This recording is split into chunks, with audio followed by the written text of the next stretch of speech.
don't want to be in it. Get lower.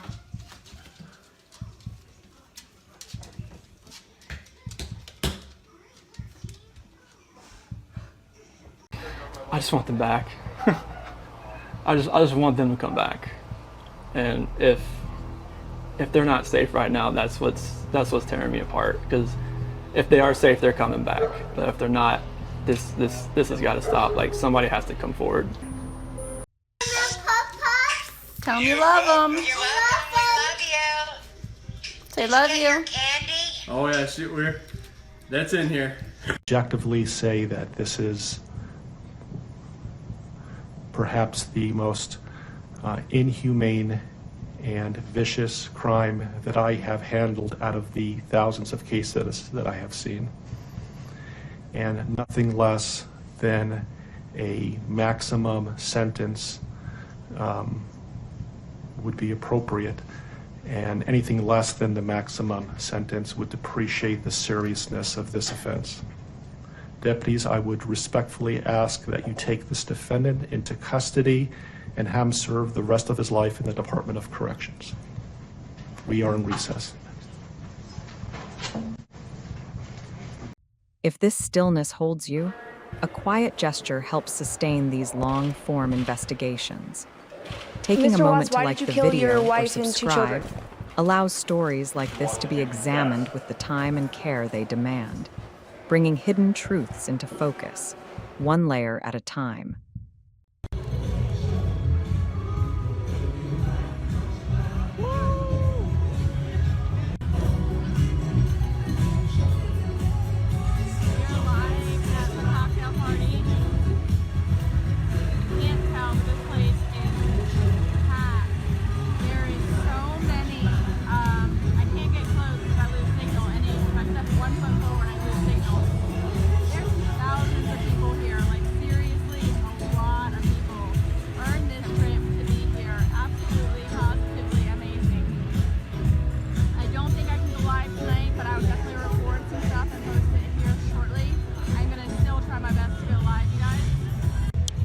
Everyone needs to deserve this.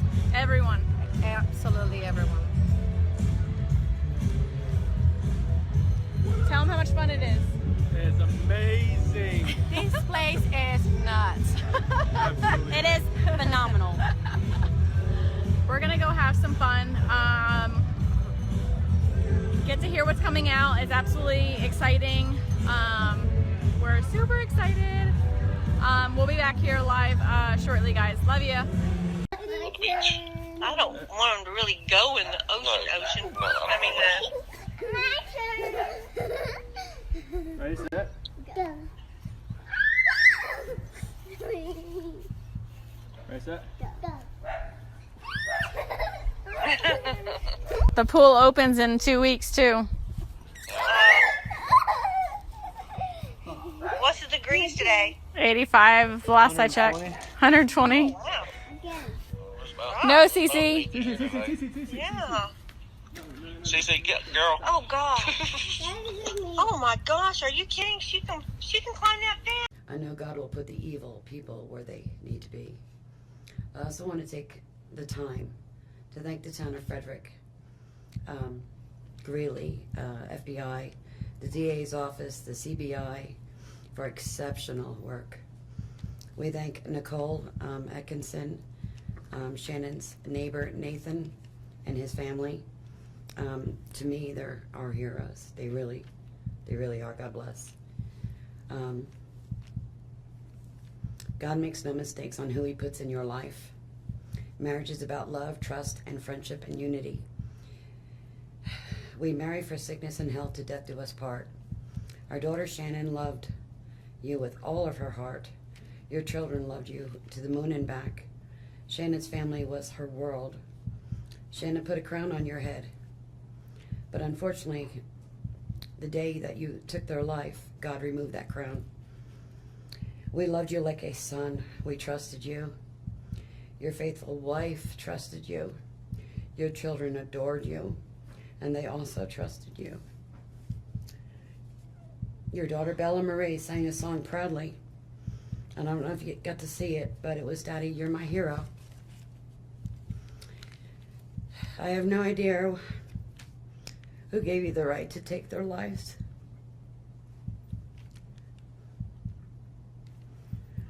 But I know God and his mighty angels were there at that moment to bring them home to paradise. God gives us free will. So not only did you take the family of four, your family of four, you took your own life. I want the world to know that our daughter and her children were so loved by us. There will always be protected by God and his mighty angels. I didn't want death for you because that's not my right.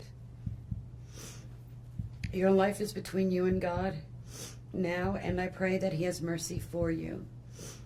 From Shannon's mother, Bella Marie, Celeste Catherine, and Nico Lee's Nana. Thank you, Your Honor. I don't want him to really go in the ocean. I mean, Ready, set.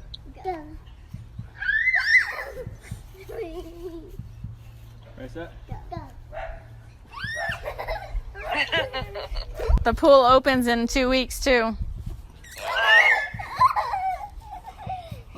what's the degrees today? 85, the last I checked. 120. Wow. No, Cece. Yeah. CC, get girl. Oh gosh. Oh my gosh, are you kidding? She can climb that fence.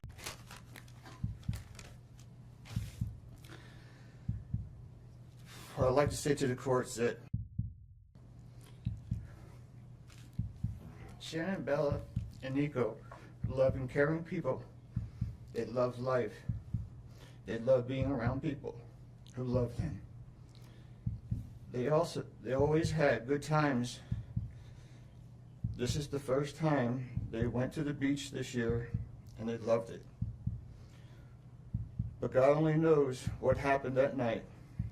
Life will never be the same without Shannon, Bella, and Celeste and Nico. Had all their lives to live. They were taken by a heartless one. This is the heartless one, the evil monster, who dare you take the lives of my daughters Shannon, Bella, Celeste, and Nico. I trusted you to take care of them, not kill them. And they also trusted you. The heartless monster, and then you take them out like trash. You disgust me. They were loving and caring people. You may have taken their bodies from me, but you will never take the love they had for me. They loved us more than you will ever know, because you don't know what love is, because if you did, you would not have killed them. You monster, thought you would get away with this. I don't know how. The cameras do not lie. You carry them out like trash of the house. Yes, I seen the videotape. You buried my daughter Shannon and Nico in a shallow grave, and then you put Bella and Celeste in huge containers of crude oil. You heartless monster. You have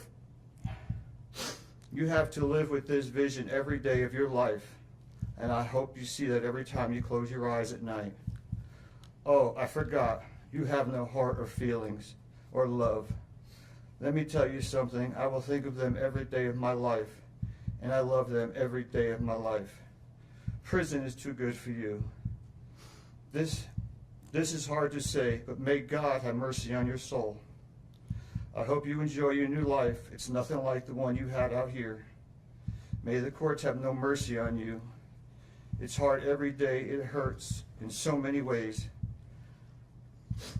I have heard people say that you're not a monster. No, you are not. You're an evil monster. Thank you. Love you, Shannon, Bella, and Nico. Love you, Pop Up and Dad. And one other thing. And Shannon says she is super excited for justice today. Thank you, Your Honor. Thank you,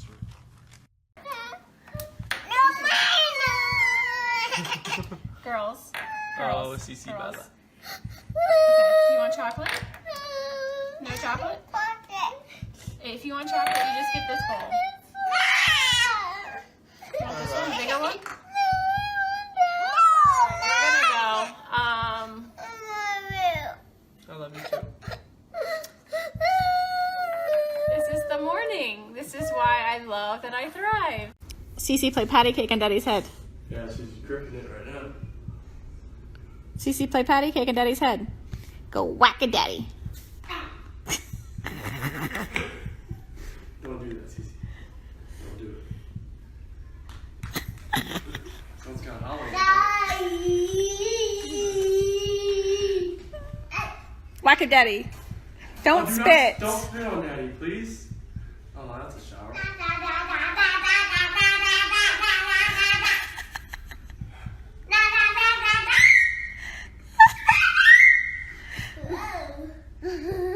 Careful, Bella, don't fall, okay? Whack a daddy. Whack a daddy. One more time, Daddy. Whack a daddy. Whack.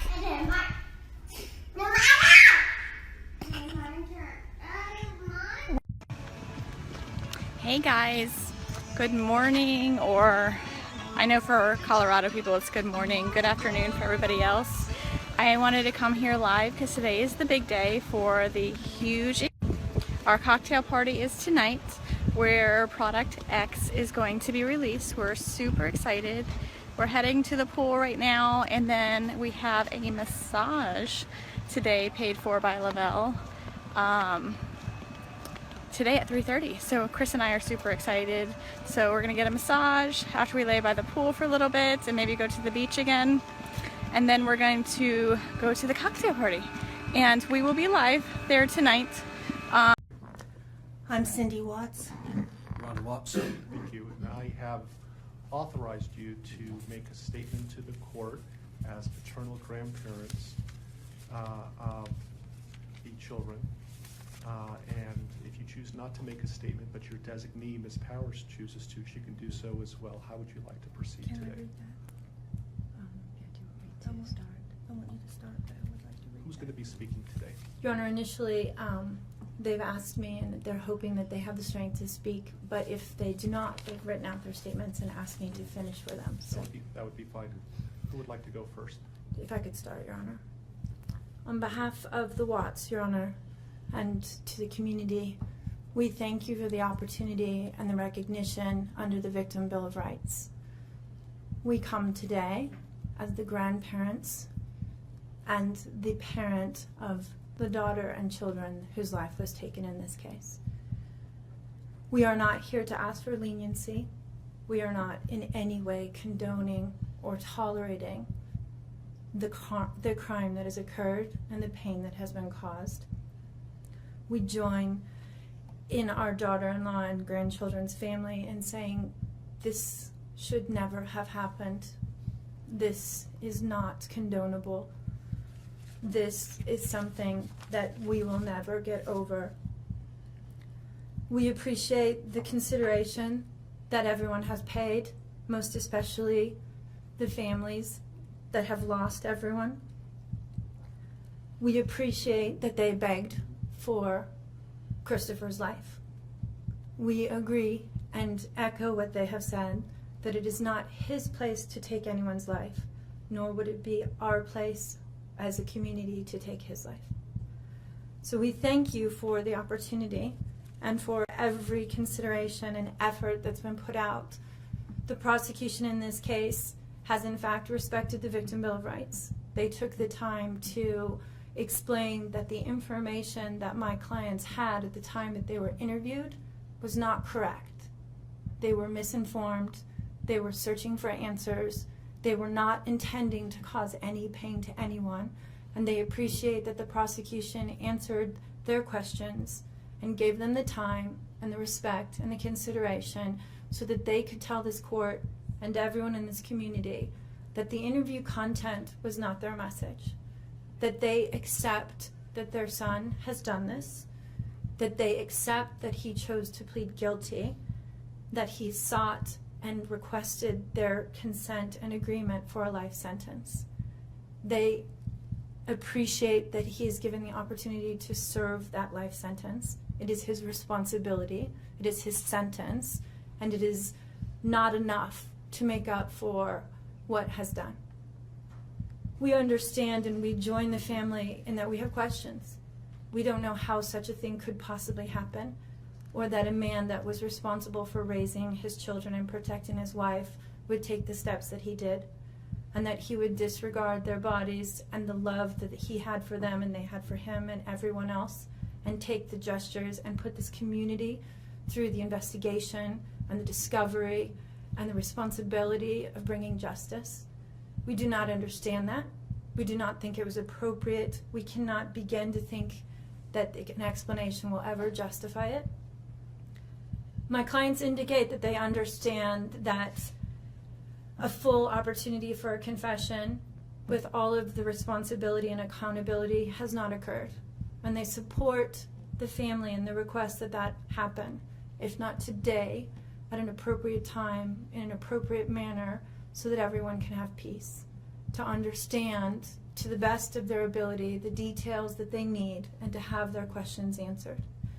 And by giving this opportunity of a life sentence, we hope that he embraces that moment.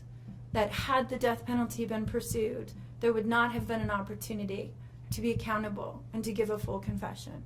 And had the death penalty been sought, counsel would have fought for his life, the prosecutors would have been engaged in a multiple-year battle, the families would have been torn apart, this community would have had to subsidize it and endure it, and we have so much respect and gratefulness that that did not happen. We would strongly encourage Christopher Watts to give that full confession in the tone and in the timing that he thinks is appropriate with the guidance of his counsel. We feel that it would be appropriate and helpful to ease the pain and the suffering. But we also say we don't think that there's anything that he can say that will ever account for his behavior. There's nothing that can be done to cure the harm he has caused. And he has the responsibility to serve his sentence with dignity and with regard for everyone, and to spend every breath that he has left in an atonement for what he has done. Do you want to read it? If I could just have you state your name for the record. Cindy Watts. Thank you. My name is Cindy Watts. I am the grandmother of two beautiful granddaughters, Bella Marie, Celeste Catherine Watts. I am also the mother of Christopher Watts, who I will be directing most of my statement to. First, I'd like to begin by recognizing the absolute horror of this crime and acknowledging the devastating loss that both the Rusek family as well as our family have faced. Our families have been irreparably broken by the needless deaths of Shanann, Bella, Cece, and Nico. This is something we will never get over. We will always mourn the loss of our family, and in that we are united in our grief. I am still struggling to understand how and why this tragedy occurred. I may never be able to understand and accept it, but I pray for peace and healing for all of us. Now to my son Christopher. I have known you since the day you were born into this world. I have watched you grow from a quiet and sweet, curious child who Bella reminded me so much of, to a young man who worked hard in sports and later mechanics to achieve your goals. You are a good friend, brother, father, and son. We have loved you from the beginning, and we still love you now. This might be hard for some to understand, how I can sit here under these circumstances and tell you, although we are heartbroken, although we can't imagine what could have led us to this day, but we love you. Maybe you can't believe it either. As the Lord said in Jeremiah 3:31, I have loved you with an everlasting love. Therefore, I have continued my faithfulness to you. And you, as your mother, Chris, I have always loved you, and I still do. I hate what has happened. Your father and sister and I are struggling to understand why. But we will remain faithful as your family, just as God remains faithful because of his unconditional love for us all. We love you. And we forgive you, son.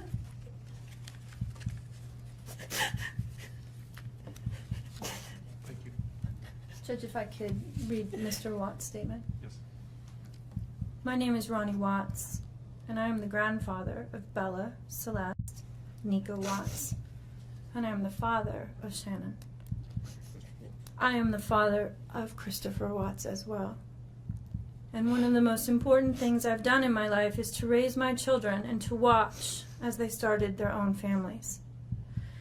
I spent many years coaching Little League and talking to my son, taking him to the races, and sharing my love and knowledge of cars with him. He was just as involved with his girls. I believe he loves his girls. I know he does. This tragedy has impacted my family in so many ways. Beyond losing my precious grandchildren, our beloved daughter-in-law, we are forced to question everything. We still don't have all the answers, and I hope one day, Christopher, you can help us. Chris, I want to talk to you as a father and son. You are here today accepting responsibility, but I want to tell you this now. I love you. Nothing will ever change that. And I want you to find peace. And today is your first step. The Bible says if we confess our sins, God is faithful and just and will forgive us. Chris, I forgive you, and your sister forgives you, and we will never abandon you, and we love you. Dad. Judge, thank you for the opportunity to address the court. The past 3 months I barely slept because I've been going through a lot of different emotions because I did not see this coming. You went from being my brother, my sister's protector, one of the most loved people in my family, to someone I will spend the rest of my life trying to understand. What gave you the right to put your hands on a woman, let alone my best friend, my beloved sister, your daughters, and your son? Why weren't they enough for you? In the blink of an eye, you took away my whole world, the people that mattered to me the most. Everything in my life I loved, your children. They trusted you. They loved you. They looked up to you because you promised to keep them safe. Instead, you turned on your family. My blood is boiling as I write these last words because they are the last you will ever hear from me. I can't even think of the right words to describe the betrayal and the hate I feel. And to be honest, you aren't even worth the time and effort it takes to put my pen to this paper. There isn't a day that goes by that I don't cry for my family. They were my whole world. All I do is ask myself why. Why would you do this? You don't deserve to be called a man. What kind of person slaughters the people that love them the most? Did you really think you would get away with this? Did you really think that this was your best option, to throw away your family like they were garbage? They deserve better, and you know it. I hope you spend the rest of your life staring at the ceiling every night, being haunted by what you've done. None of us deserved this. Hearing my mother and father cry themselves to sleep in this hotel room causes me anguish that is beyond words. I can't describe how this feels, how badly my heart is breaking for my poor parents. We trusted you. You have taken away my family from this earth, but you can never take them from my heart. You took away my privilege of being an uncle to the most precious little girls I've ever known. I will never hear the words Uncle Frankie again, but you will never be called Dad again either. You'll never be able to put your hands on another woman, let alone my best friend, my beloved sister, and your son. I just can't comprehend how they weren't enough for you. Shanann, Bella, and Cece loved you more than anyone. You were their hero. How could you destroy the people who loved them the most? I pray that you never have a moment's peace or a good night's rest in the cage you'll spend every day of your life in. A cage you are privileged to live in because my family isn't evil like you. We begged the district attorney to spare your life because despite everything, we believe that no one has the right to take the life of another, even someone like you. I feel sorry for your family. I know the pain that they must feel knowing that they can't hug you, because that's how my mother, father, and I feel every time we cry for our family. Nothing hurts more than watching or hearing my family weep for their loved ones. I just wish that I could tell that you would tell the truth, but I know that that is asking for more than you are capable of. I stayed up all night writing this statement. I don't sleep because of you. My life will never be the same because of you, but at least my conscience is clear. I get to live free, but I can't say the same for you. I haven't slept in 2 days because I've been anxiously waiting for this moment, the moment I get to tell you how I feel, how this has affected my family and I. My family and I can finally grieve after today. If anything, we will come out of this stronger today than we were before, and we will continue to pray for your family. Sincerely, Frankie Rusick. Thank you.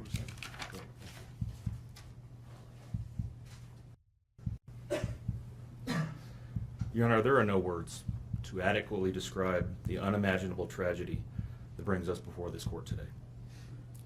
By my comments, I'm not even going to try to express the horror, the pain, or the suffering that the defendant has caused to these families, to this community, and to all who were a part of this investigation. However, I do want to spend a few minutes sharing with the court the details of the crime, as so far you've only had an opportunity to review the affidavit and a few facts here and there that have been offered to the court in the motions and pleadings that have been filed.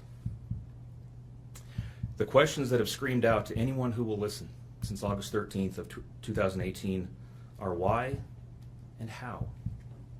Why did this have to happen? How could a seemingly normal husband and father annihilate his entire family? For what? These are the questions that only one individual in this courtroom or on this planet knows the answers to. I fully expect we will not receive the answers to these questions today, nor will we at any point in the future. I don't expect that he will ever tell the truth about what truly happened or why. Even if he did, there is no rational way that any human being could find those answers acceptable responses to such horrific questions. The best we can do is try to piece together some kind of understanding from the evidence that is available to us.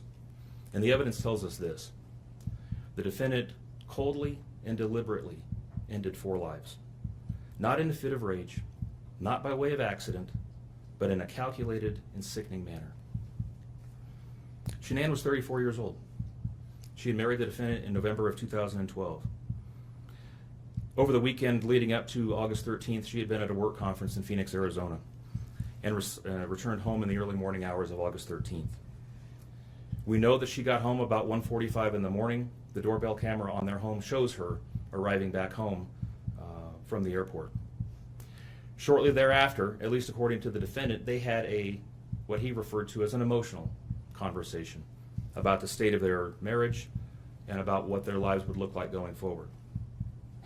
What was said during that emotional conversation, only he knows. What we do know is that shortly after that, the defendant strangled her to death with his own hands. We know that he slowly took her life the morning of August 13th. We know that this was not done in an uncontrolled, vengeful manner that he tried to describe to agents from CBI and the FBI. If that were the case, you would expect to see vicious, horrible bruising about her neck, shoulders, and face. You would expect to see the hyoid bone in her neck broken. You would expect to see some kind of defensive wounds on his body as she struggled and fought for her own life. None of those are present. The only injuries that were on Shanann's body were one set of finger or bruising, what appeared to be fingernail or finger mark bruising to the right side of her neck. We know that our experts will tell us that it takes 2 to 4 minutes to strangle someone to death manually with their own hands. The horror that she felt as the man that she loved wrapped his hands around her throat and choked the life out of her must have been unimaginable. Even worse, what must Bella, age 4, and Celeste, age 3, must have experienced or thought as their father, the one man on this planet who was supposed to nurture and protect them, was snuffing out their lives. They both died from smothering. Let me say that again. The man seated to my right smothered his daughters. Why? Imagine the horror in Bella's mind as her father took her last breaths away. Your Honor, understand very clearly, Bella fought back for her life. The frenulum, the connective tissue between her upper lip and her gum, had a centimeter and a half laceration. She bit her tongue multiple times before she died. She fought back for her life as her father smothered her. Celeste had no such injuries. In fact, she had no external injuries at all. But according to the medical examiner, she was smothered nonetheless. The defendant then methodically and calmly loaded their bodies into his work truck, not in a hasty or disorganized way.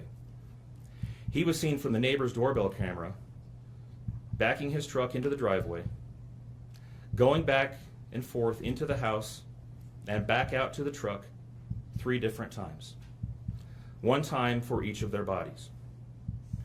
He then drove them away from their family home 1 final time, intent on hiding any evidence of the crimes that he had just committed. In 1 final sign of callousness for his wife, his daughters, and their unborn son, and their remains, he drove them to a location that he thought no one would ever find them, to one of the oil tank batteries with which he was so familiar. He knew this was safe.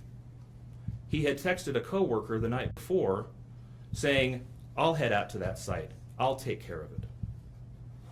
He had carefully ensured that he would be alone in the middle of the plains to secrete away the remains of his family in a place that he hoped they would never be found.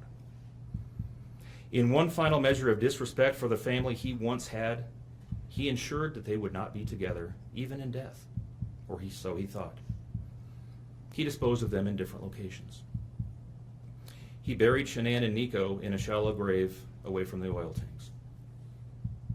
Bella and Celeste were thrown away in the oil tanks at this facility. Different tanks, so these little girls wouldn't be together in death.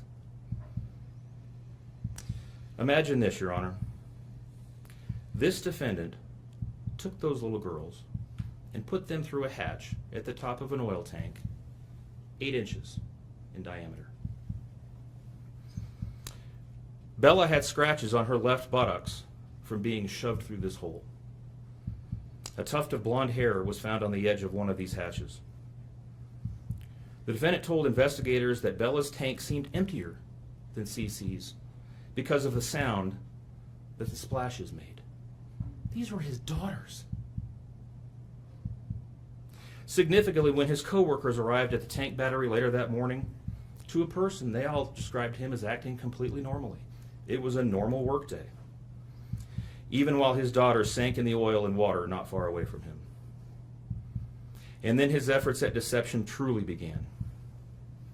We've all seen the emotionless interviews that the defendant gives to the local media, asking for help in locating his family. We watched as he claimed that the house was empty without them, and that he hoped that they were somewhere safe, and that he just wanted them to come home. He told investigators that they were at home sleeping when he left for work that morning, and that Shanann had told him that she was taking the girls to a friend's house for the day. What is striking about this case, Your Honor, beyond the horrors that I've already described to you, is the number of collateral victims that he created by his actions. While he stood in front of TV cameras asking for the safe return of his family, scores of law enforcement officers, neighbors, friends, and family scoured the area, fretted for their safe return. They texted him begging for any information and sending him their best wishes, all the while he hid what he had done. The list of indirect victims does not end there. Think of the firefighters and the Colorado State Patrol hazmat experts who had to don protective suits and who were called upon to pull Bella and Celeste out of those oil tanks. Or the coroner employees who had to conduct these autopsies. Or the victim assistants who frantically attempted to ease the suffering of those affected. All of this, Your Honor, for what? Why? Why did this have to happen? His motive was simple, Your Honor. He had a desire for a fresh start. to begin a relationship with a new love that overpowered all decency and feelings for his wife, his daughters, and unborn son. While Shanann texted the defendant over and over again in the days and weeks leading up to her death, attempting to save her marriage, the defendant secreted pictures of his girlfriend into his phone and texted her at all hours of the night. While Shanann sent the defendant self-help and relationship counseling books, one of which, ironically enough, was thrown in the garbage, he was searching the internet for secluded vacation spots to take his new love in researching jewelry. And while Shanann took the girls to visit family in North Carolina, the defendant went to car museums and the sand dunes with his new girlfriend. The stark contrast between the subjects of their internet and text content is absolutely stunning. Even the morning after he killed them and disposed of their bodies, he made several phone calls. One was to the school where the girls were supposed to start, telling the school that the girls would not be coming to school anymore, that they were being unenrolled, presumably to give him some more time before law enforcement notification about them going missing. He contacted a realtor to start discussing the selling of his house, and he texted with his girlfriend about their future. None of this answers the questions of why, however. If he was this happy and wanted a new start, get a divorce. You don't annihilate your family and throw them away like garbage. Why did Nico, Celeste, Bella, and Shanann have to lose their lives in order for him to get what he wanted? Your Honor, justice demands the maximum sentence under the agreement reached by the parties. As you will recall, the agreement calls for life sentences as to Shanann, Bella, and Celeste, and all of those to run consecutively to one another. It also calls for the count of unlawful termination of a pregnancy as to Nico to run consecutively to counts 1, 2, and 3. I would suggest that the extreme aggravation present in the defendant's conduct and in the efforts that I have described mandate that the sentences for counts 7, 8, and 9, the tampering with a deceased human body, each be the maximum of 12 years, and that those sentences run consecutively to one another. It is very clear that each of these acts, that these were not the subject of one act, but each oil tank that he walked up with his daughter's bodies and the hole that he dug for his wife and unborn son mandate a mandatory consecutive sentence. It's been alluded to this morning, but the defendant was certainly eligible for the death penalty in this case under the existing law in the state of Colorado. As you heard, Shanann's family strongly opposed my office seeking the death penalty and being bound to the criminal justice system for the next several decades. That's in large part, as you've heard, why we have reached the agreement that we have. 4 lives were lost at the hands of the defendant on August 13th for reasons that we will never fully understand, nor will we know. In the end, the Rusick family was much more merciful towards him than he was towards his wife, his daughters, and his unborn son. Prison for the remainder of his life is exactly where he belongs for murdering his entire family. Thank you. Hey everybody!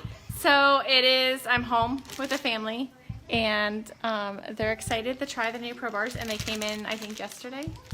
So we have cookies and cream, and we have lemon meringue. Who wants Pro Bars? I do.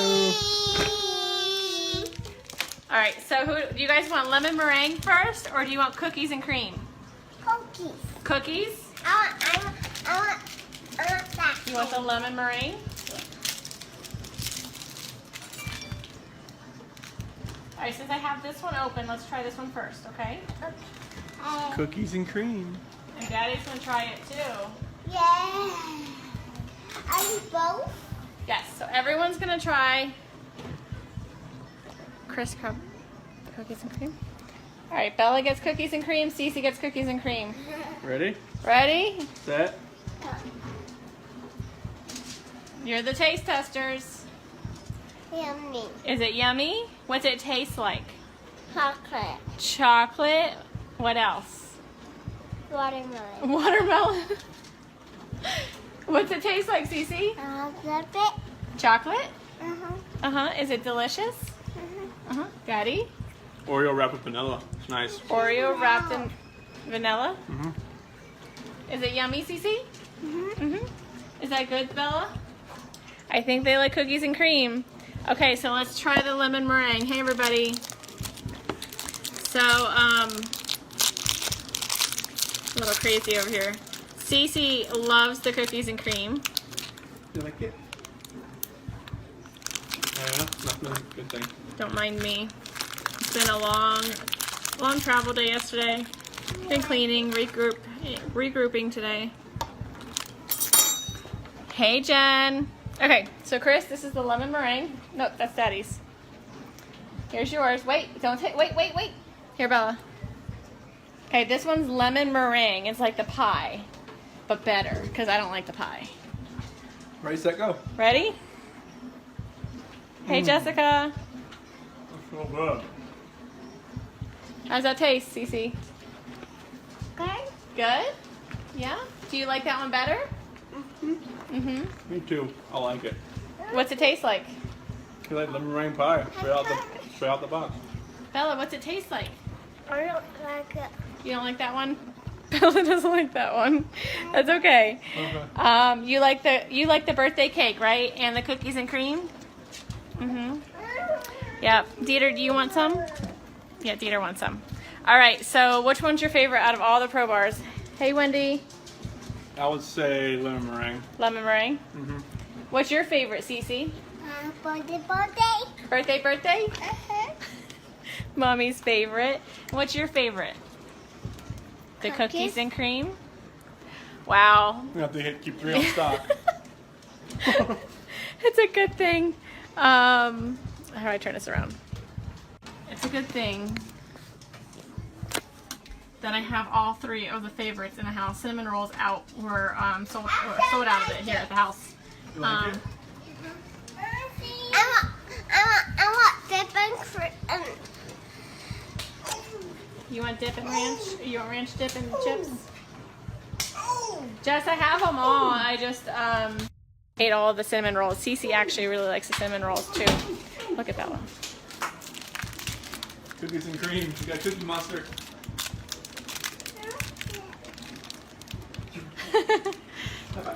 I'm guessing you like it, kiddo. You like it? You want the lemon meringue, Cece? No, she didn't like that one. I don't like that. Daddy will finish it. Yep. All right, you guys. So that's our family. Making sure I didn't miss anything. Hey, everybody. So we're a mixed family. Apparently, birthday cake is a winner for me and Cece. Bella loves the cookies and cream, and Chris is lemon meringue. Surprisingly, because he's a cookies and cream guy. Yeah. So super excited. I love it that it's a healthy snack, and Cece can eat it because she has a tree nut allergy. And none of our products are made in a facility that handles nuts at all. So Cece can have them. There's 0 nuts in them, and it's the only go-to bar. We can't do processed bars. We can't do anything like that because Cece can't have any of it because it's all processed in a plant where there's tree nuts or nuts. So it's really nice that she can have it. It's a quick snack for mommy. It's always in my bag, and I can just give it to her. And I heard you, baby. I heard you. She wants ranch and dip. She's my child. Thanks, Kat. So it's really nice. It's convenient for me as a mom that I can just carry them in my purse and always have something for her. So super excited. The Pro Bars are amazing. They're a great snack, low carbs, low sugar, 2 grams of sugar in all of them, I think. But yeah, 2 grams of sugar and 20 grams of protein. So they're really good for you. So you guys have a great night. Love you. And we're going to be, Cece and I are fighting over the birthday cake. So, all right. Say bye. Bye. See ya. All right. Bye, guys. This matter comes on for a first appearance. Mr. Warren, correct me if I'm wrong, but formal charges have not been filed yet? That's correct, Your Honor. The defendant was arrested. Formal charges have not been filed. On my calculation, I believe it will be due to the court at 3:30 on Monday. Thank you. Mr. Mercer, anything you would like to say about that? Not regarding that issue, thank you. So the court has reviewed a affidavit in support of a warrantless arrest The court has found probable cause for the arrest. Specifically, I see that Mr. Watts was arrested for 3 counts of first-degree murder, each a Class 1 felony, and 3 counts of tampering with a deceased human body, each a Class 3 felony. Again, these are only charges that are named in the affidavit in support of the warrantless arrest. It's the district attorney's office who will ultimately decide what charges, if any, are going to be filed. And Mr. Merson, would you like me to advise your client of his rights pursuant to Rule 5? Yes, please. Thank you. So, Mr. Watts, I would like you to listen carefully to the rights that you have, okay? Thank you. And so first, you don't need to make any statements. Any statements you make can and may be used against you. Do you understand? Yes. You have the right to counsel. Do you understand? Yes, sir. If you are indigent, you have the right to request the appointment of counsel or consult with a public defender before any further proceedings are held. Do you understand that? Yes, sir. And Mr. Merson is the head of the public defender's office, and he is going to represent you today and potentially in the future. Do you understand that? Yes, sir. Okay. Any plea that you make must be made voluntarily and not the result of undue influence or coercion. Do you understand that? Yes, sir. Right now, charges have not been filed, so this is a limited advisement. I intend to bring you back next week once formal charges are filed on Monday, so I can give you a full advisement. But I will tell you that at this point, the court is not authorizing any bail. Once I know what the official charges are that are filed by the district attorney's office, I'll inform you the nature of the charges. If charges are filed, you have the right to a jury trial, and you have the right to demand and receive a preliminary hearing within a reasonable time to determine whether probable cause exists to believe that you committed any of the charges that are filed by the district attorney's office. Do you understand that? Yes, sir. I believe that your lawyer has filed about 16 or so motions on your behalf, including a request for a preliminary hearing. Do you agree, Mr. Merson, that that time period, that 35 days to have a preliminary hearing, doesn't begin until your client appears in court next week once formal charges are filed? I agree. And I have not seen, correct me if I'm wrong, a proof positive, presumptive great written motion by your office. Not at this point, Judge. Okay. Okay. And so would you like me to further advise your client of any additional rights? No, thank you. Mr. Rourke, what kind of conditions, if any, are you requesting for the protection order given the circumstances? Judge, I'm going to defer to Mr. Wren. Mr. Wren? People are simply asking for the standard protection order under Title 18 at this point, given the deceased nature of the victims.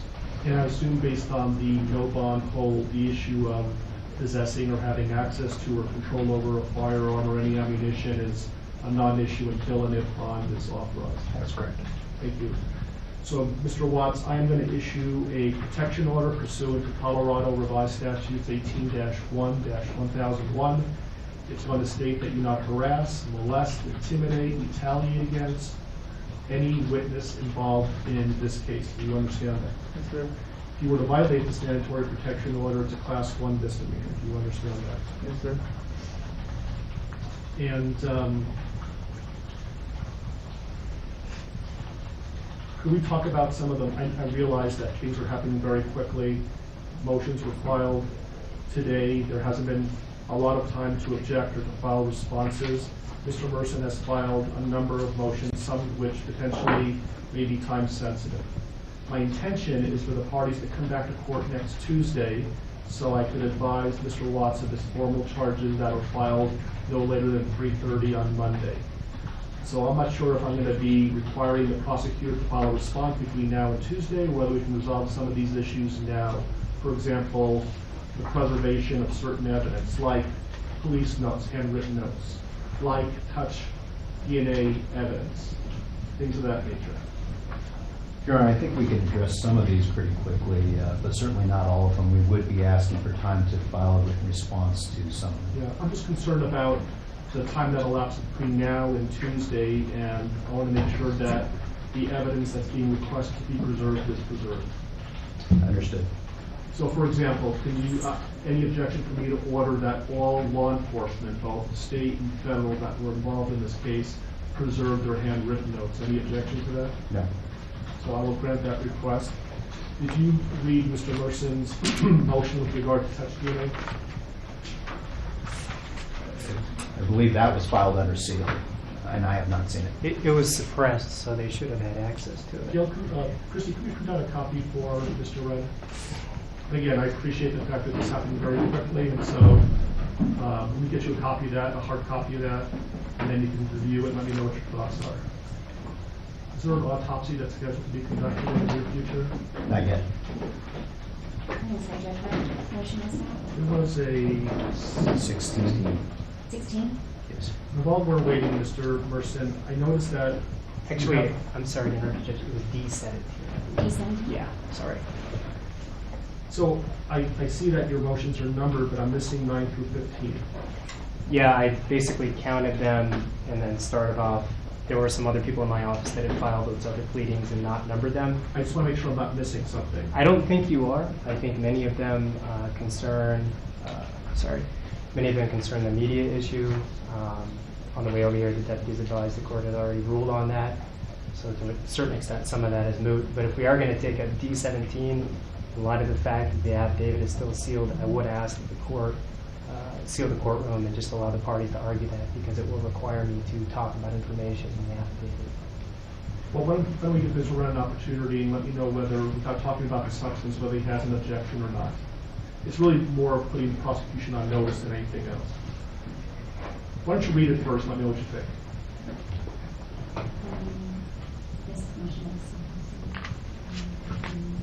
You can give it to the prosecution.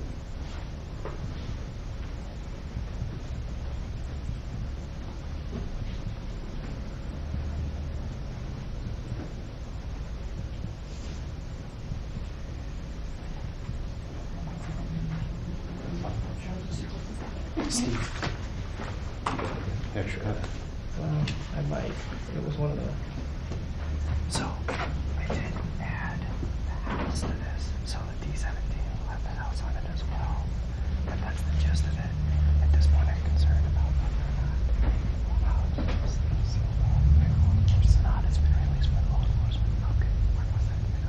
Like last night. Okay. All right. Then I guess that part of the motion would be voted this morning. Mostly concerns what's in this motion. So, okay. If I could take a moment to read. Mr.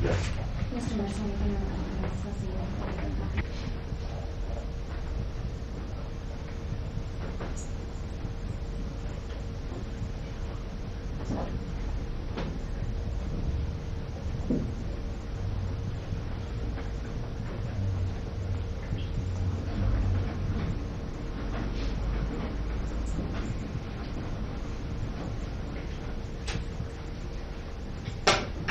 Mr. Ring. Thank you. I'm okay with continuing it. I just don't want there to be any time-sensitive issues between now and next Tuesday that we should have handled today. I think we need to address it today. As I indicated, Judge, at this point, there's not an autopsy scheduled or autopsies. I don't know when that might happen. I don't know if it would happen before Tuesday or not.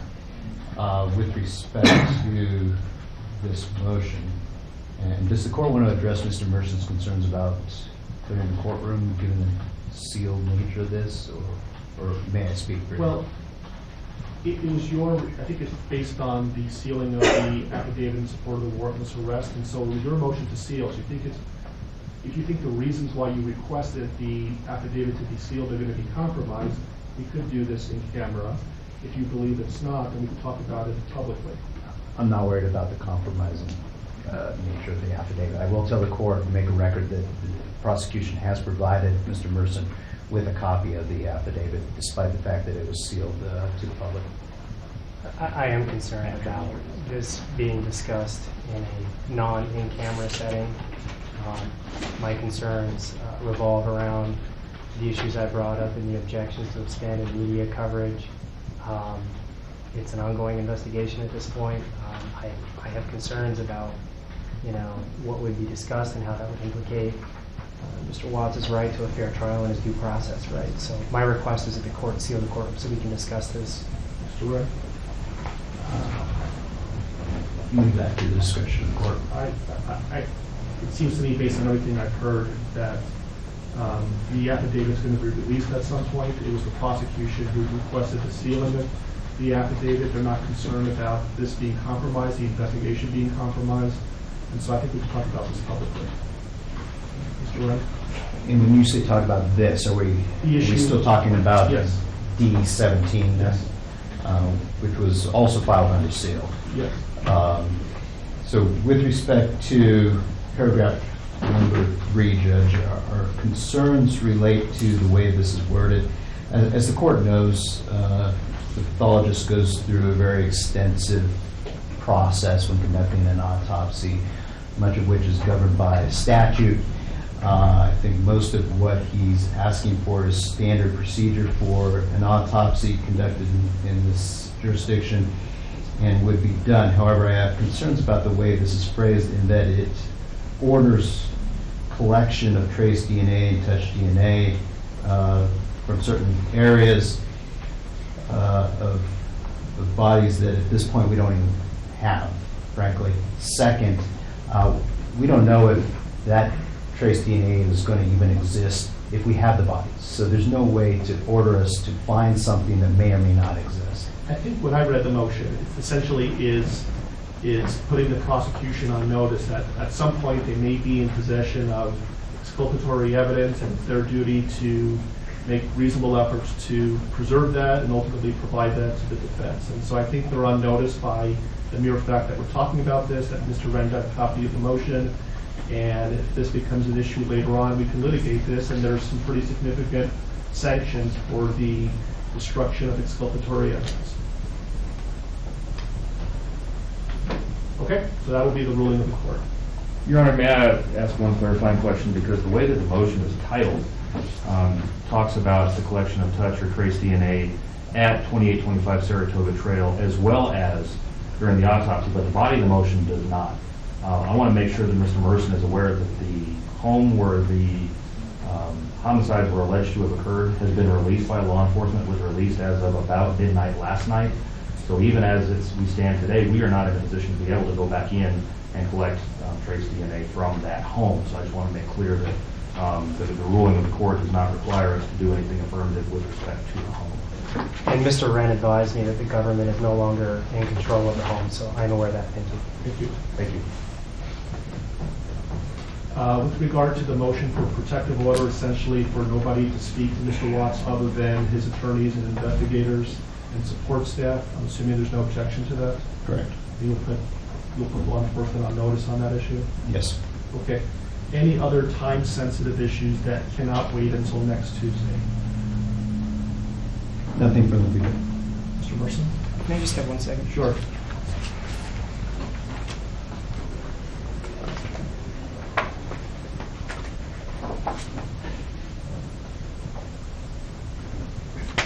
Nothing further. Thanks, Judge. Okay, and I would just respectfully ask that if you file anything between now and next Tuesday, certainly into the future, if you could advise your office of this, if there's more than one lawyer working on it. Please number every pleading that's filed, and for the prosecution as well, maybe you can use letters. And that way I know that I'm not missing something. That would be wonderful. Yes. Yes. Okay, so we'll see. Let's pick a time next Tuesday. I know everybody's really busy. I just had some time open up. And so what's a convenient time for everybody to be here? I'm also going to be asking if there's victim rights compliance today and see if there's a more convenient time for whoever the victim rights representative is.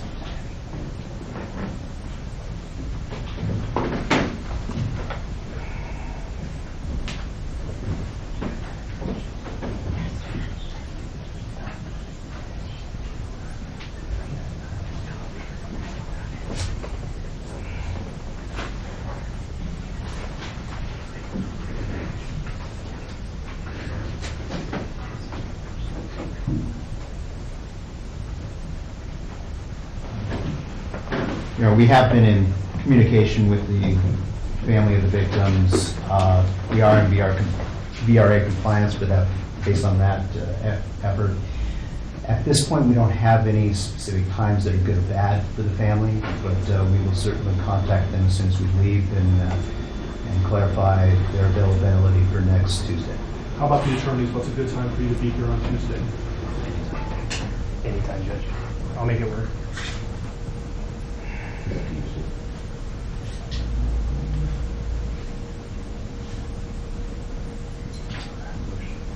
The motion's hearing in Division 12 at 2 o'clock. That'll probably last an hour. Otherwise, I'm free. About 10 o'clock. That's fine. Okay. So the plan is next Tuesday, 10 o'clock, we're going to know whether the prosecution filed formal charges or not, and the deadline for that would be Monday at 3:30. I will give Mr. Watts a more detailed advisement, and then we'll decide what the next step is going to be. Does that work for everybody? Yeah, one more thing. Yes. I would just ask the court order that the prosecution give the defense notice as to if an autopsy is to be scheduled, when that is scheduled, so that we can file the appropriate motions. I think you can appreciate why we would want notice of that. Yes. Any objection to that? Not as to the notice issue. Yeah, I'm not going to be ordering that they, at this point, I'm not ordering that they be allowed to be present during the autopsy. Why don't we say 48 hours notice? Is that reasonable? Yes, and if I learn that information over the weekend, I'll email Mr. Merson. Is that okay with you, Mr. Merson? That's fine, thank you. They wouldn't do the autopsy over the weekend, though, would they? No, I don't believe so. They would? They're going to try to get it done soon. So 48 hours, probably not.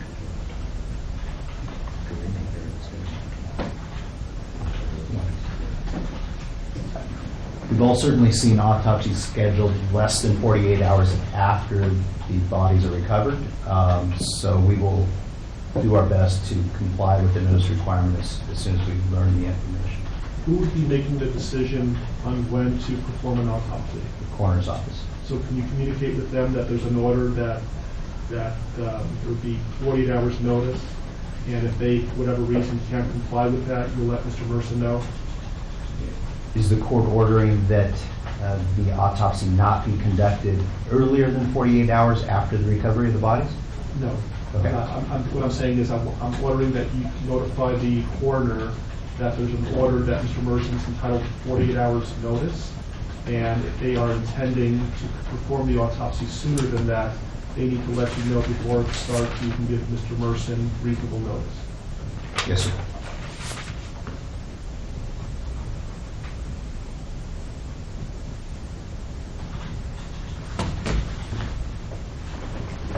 Anything else you can think of between now and next Tuesday that we can resolve today? Yeah. Nothing from the prosecution. Nothing from the defense, thanks. Okay. All right, we'll see you next Tuesday at 10 o'clock or Monday when we are at this court.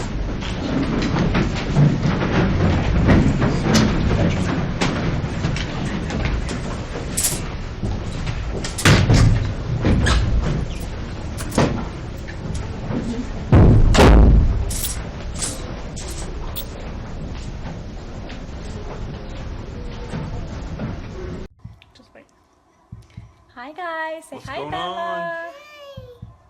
We gotta get you dressed, kid. I know, Bella's right? eating. Bella's eating some of the ingredients.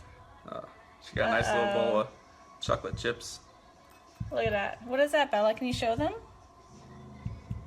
What is it? Is it chocolate? Is it chocolate? It's chocolate mini morsels, right? Yeah, good job. So she's been eating my peanut butter and the chocolate morsels so far today. So we're gonna let a few more people hop on, and then we're gonna get cooking here, and we'll explain to you what we're cooking up over here. So Yeah, welcome to the 12 days of Christmas, Lavelle Day, and even though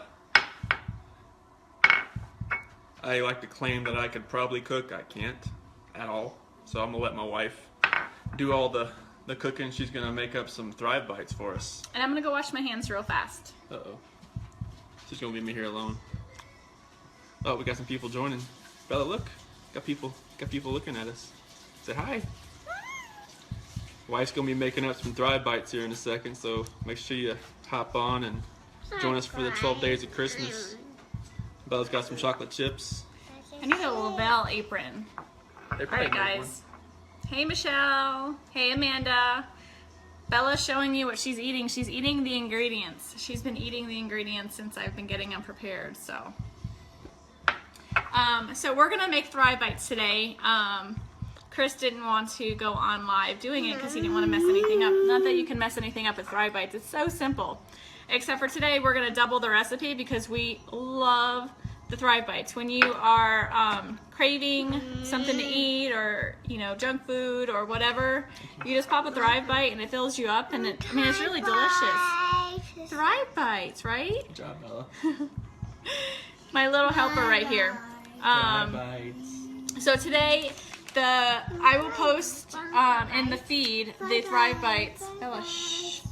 Will you turn it down for me, please? So I'm going to post in the thread here today on how to make Thrive Bites and the recipe. So basically it calls for 1 packet of your lifestyle mix. Now you can use any flavor. I'm going to use vanilla here today. And hold on, honey. It calls for a cup of oats, a 1/2 cup of peanut butter. Hi Bonnie. Hey Corey. Look at Bella. A 1/2 cup of mini morsels. Now, I'm doubling the recipe, but still want to keep the calories down, so I'm only going to still do a 1/2 cup of mini morsels. It does also, you can add anything into it, like coconut, peanuts, walnuts, whatever you want. It's up to you. You also add a 1/3 cup of honey, a 1/2 cup of ground flaxseed, and a teaspoon of vanilla. I don't know if I mentioned peanut butter, but also 1/2 cup of peanut butter. Again, I'm doubling the recipe, so everything I'm doing here today is going to be double. Hey Madison. Take care of my dad while he's there with you this week. Alright guys, sorry. So first I'm going to add my oats. Exciting. These are so good. We can't keep them in the house. So then I added, the mini morsels. I add the ground flaxseed. So I always add all the ingredients. I'll just add the rest of Bella's. I add everything that's easy to mix. And so I'm gonna pour our premium lifestyle mix in a cup so you guys can see the consistency. It is micronized. It is fine. Very, very, very, very, very fine. Hey, Christine. So if you guys, probably can't see that way here.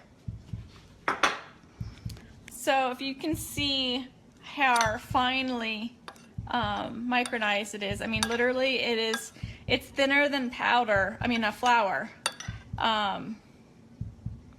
don't know if you guys can see that really well. So, hey Mandy. So the Thrive Premium Lifestyle Mix is so fine. I mean, it's very, very, very fine. Let me find the other one. So you add 2 of those because, like I said, I'm doubling the recipe. Hey Sharon. And so now I just pretty much mix this. And then I'm going to add the honey, the peanut butter, and the vanilla. So look at this so far. Hey Sarah! So look at our little Thrive Bites so far. They're no bake, super simple, super delicious. Like I said, I'm going to Punta Cana in February, and I need to continue to, where'd Bella put my spoons? Hold on, guys.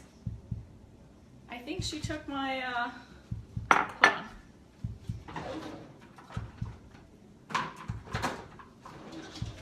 All right, I got 2 more. So if you're like me, yes, Michelle, they're super delicious. So now I'm gonna add the honey. So I'm going to Punta Cana in February, and as much as I want to get into the gym, and I'm working on trying to find the time between work, being a stay-at-home mom with the 2 girls, life and everything, it's really hard to get into, I just added the vanilla, sorry. It's really hard to get myself into the gym as much as I really want to. I've been doing some kind of like mini workouts at the house, like squatting and things like that, but it's hard for me to get to the gym, and being a stay-at-home mom during the day and working overnight shifts, you tend to snack a lot because you're always around food, and you know, whatever happens, you know, the kids are eating snacks, you jump on snacks.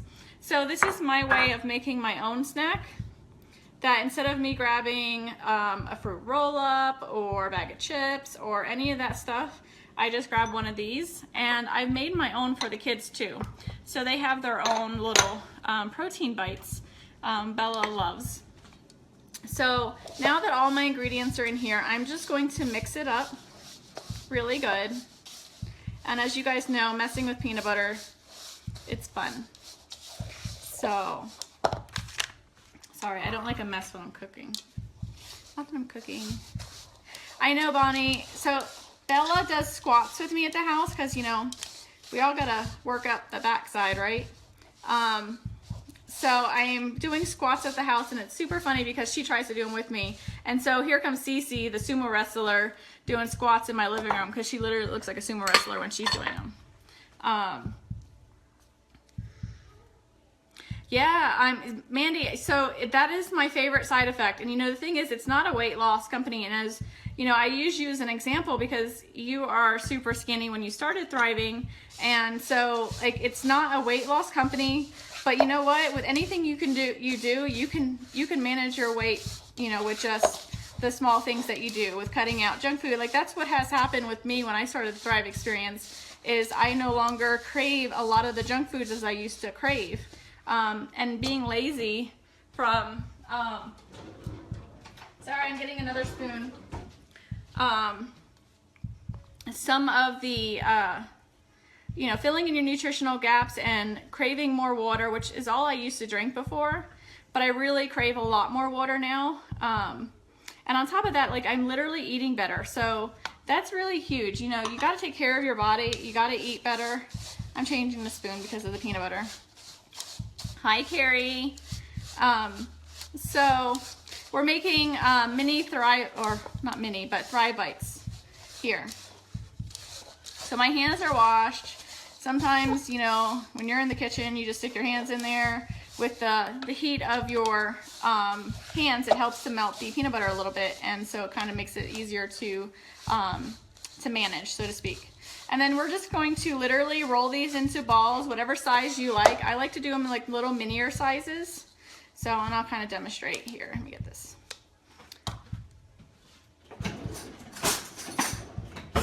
So, get your hands dirty. I take about a teaspoon size. You can see that. And, you know, just pinch it into a ball.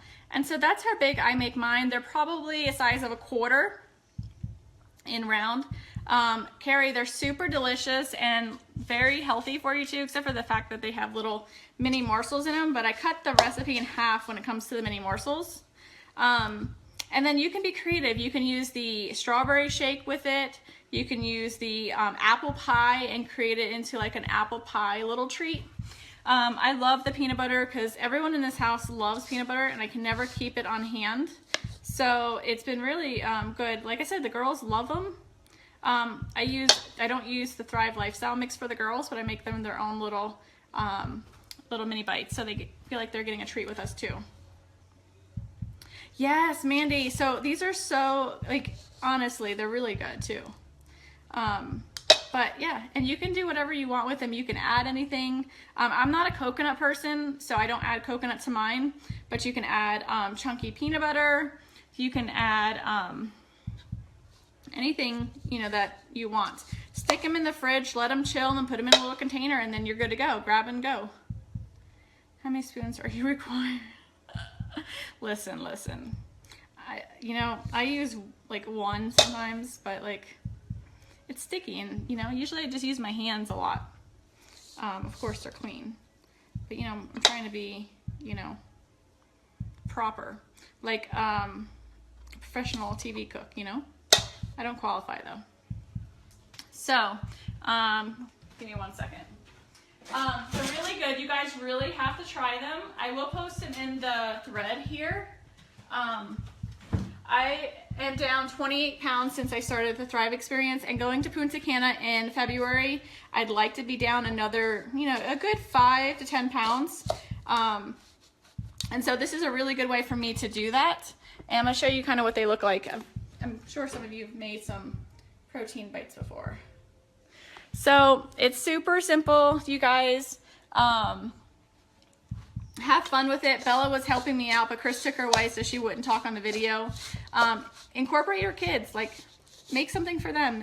And this is super fun. Bella likes to roll these with me, and she does a really good job with it. And it's interaction with your children too at the same time. So that's pretty much it. I'm gonna finish making these, and then I'll come back on later and show you what they look like when they're all done, even though they look the same, just a little firmer. So you guys have a great day, and I'll post the ingredients so Michelle, you can go ahead and continue shopping when you're at Walmart today. All right, guys, have a great day. These are great when you have an afternoon slump of work. Yes, so good.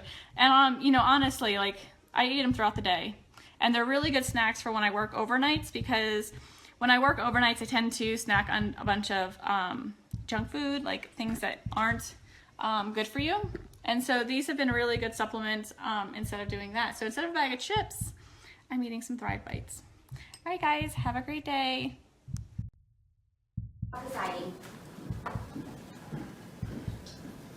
Good morning, and welcome to be seated.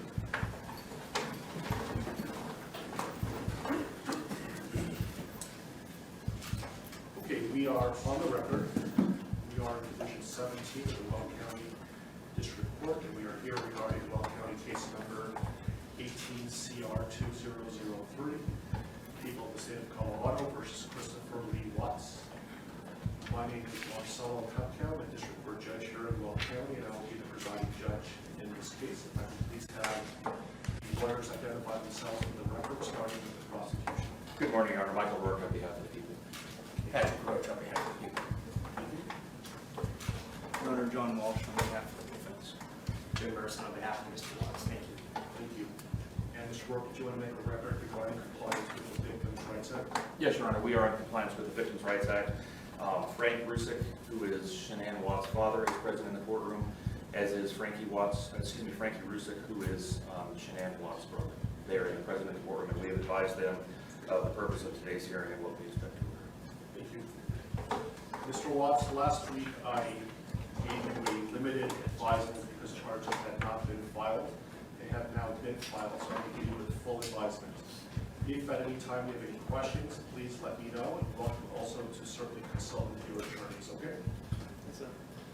So, you do not need to make any statements. Any statements you make can be used against you. Do you understand? Yes, sir. You have the right to be represented by counsel, and if you're indigent, you have the right to request the appointment of counsel or consult with the public defender before any further proceedings are held.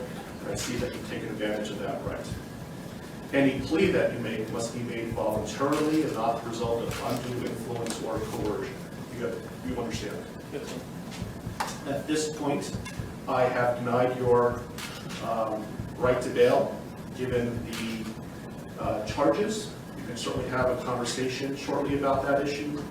You have the right to understand the nature of the charges. We'll go over them in a moment. You have the right to a jury trial. You also have the right to demand and receive a preliminary hearing within a reasonable time to determine whether probable cause exists to believe that the offenses charged were committed by you. Do you understand? Yes, sir. I assume that the defense has received a copy of the complaint and information. Mr. Watts will explain to you what you have been formally charged with and what the possible penalties are. Count 1 alleges that on or about August 13th, 2018, Christopher Lee Watts unlawfully, feloniously, after deliberation, and with the intent to cause the death of a person other than himself, caused the death of Shanann Watts in violation of Colorado Revised Statutes 18-3-102, subsection 1, subsection 8. And that crime is classified as murder in the first degree, a class 1 felony. Do you understand? Count 2 alleges Murder in the first degree, also a Class 1 felony, and it reads that between and including August 12, 2018 and August 13, 2018, Christopher Lee Watts unlawfully, feloniously, after deliberation, and with the intent to cause the death of a person other than himself, caused the death of Bella Watts in violation of Colorado Revised Statutes 18-3-102, subsection 1, subsection A. Do you understand?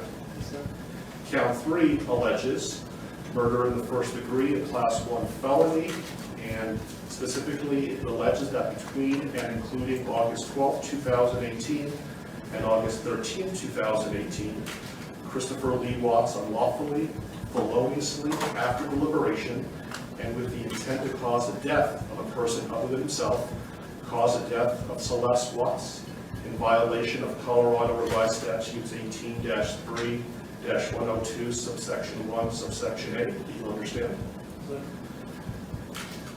Count 4 alleges murder in the first degree, a Class 1 felony. It alleges that between and including August 12, 2018 and August 13, 2018, Christopher Lee Watts unlawfully, feloniously, and knowingly caused the death of Bella Watts, a child who had not yet attained 12 years of age, and the defendant was in a position of trust with respect to the victim in violation of Colorado Revised Statutes 18-3-102, subsection 1, subsection F. Do you understand? Yes, sir. Count 5 alleges murder in the first degree, a Class 1 felony.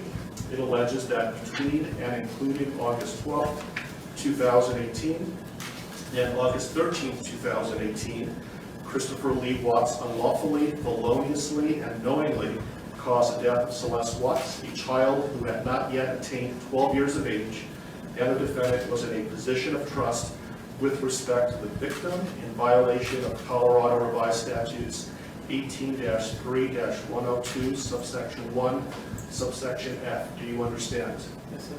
With regard to these first 5 counts, the minimum sentence that the court could impose if convicted is life imprisonment in the Colorado Department of Corrections, and the maximum sentence is death. Do you understand? Yes, sir. Let me also point out that pursuant to Rule 32.1 of the Rules of Criminal Procedure, the prosecutor would have to file a written statement of intent to seek the death penalty no later than 63 days after arraignment. Do you understand? If a life imprisonment sentence was imposed, it would be without the possibility of parole.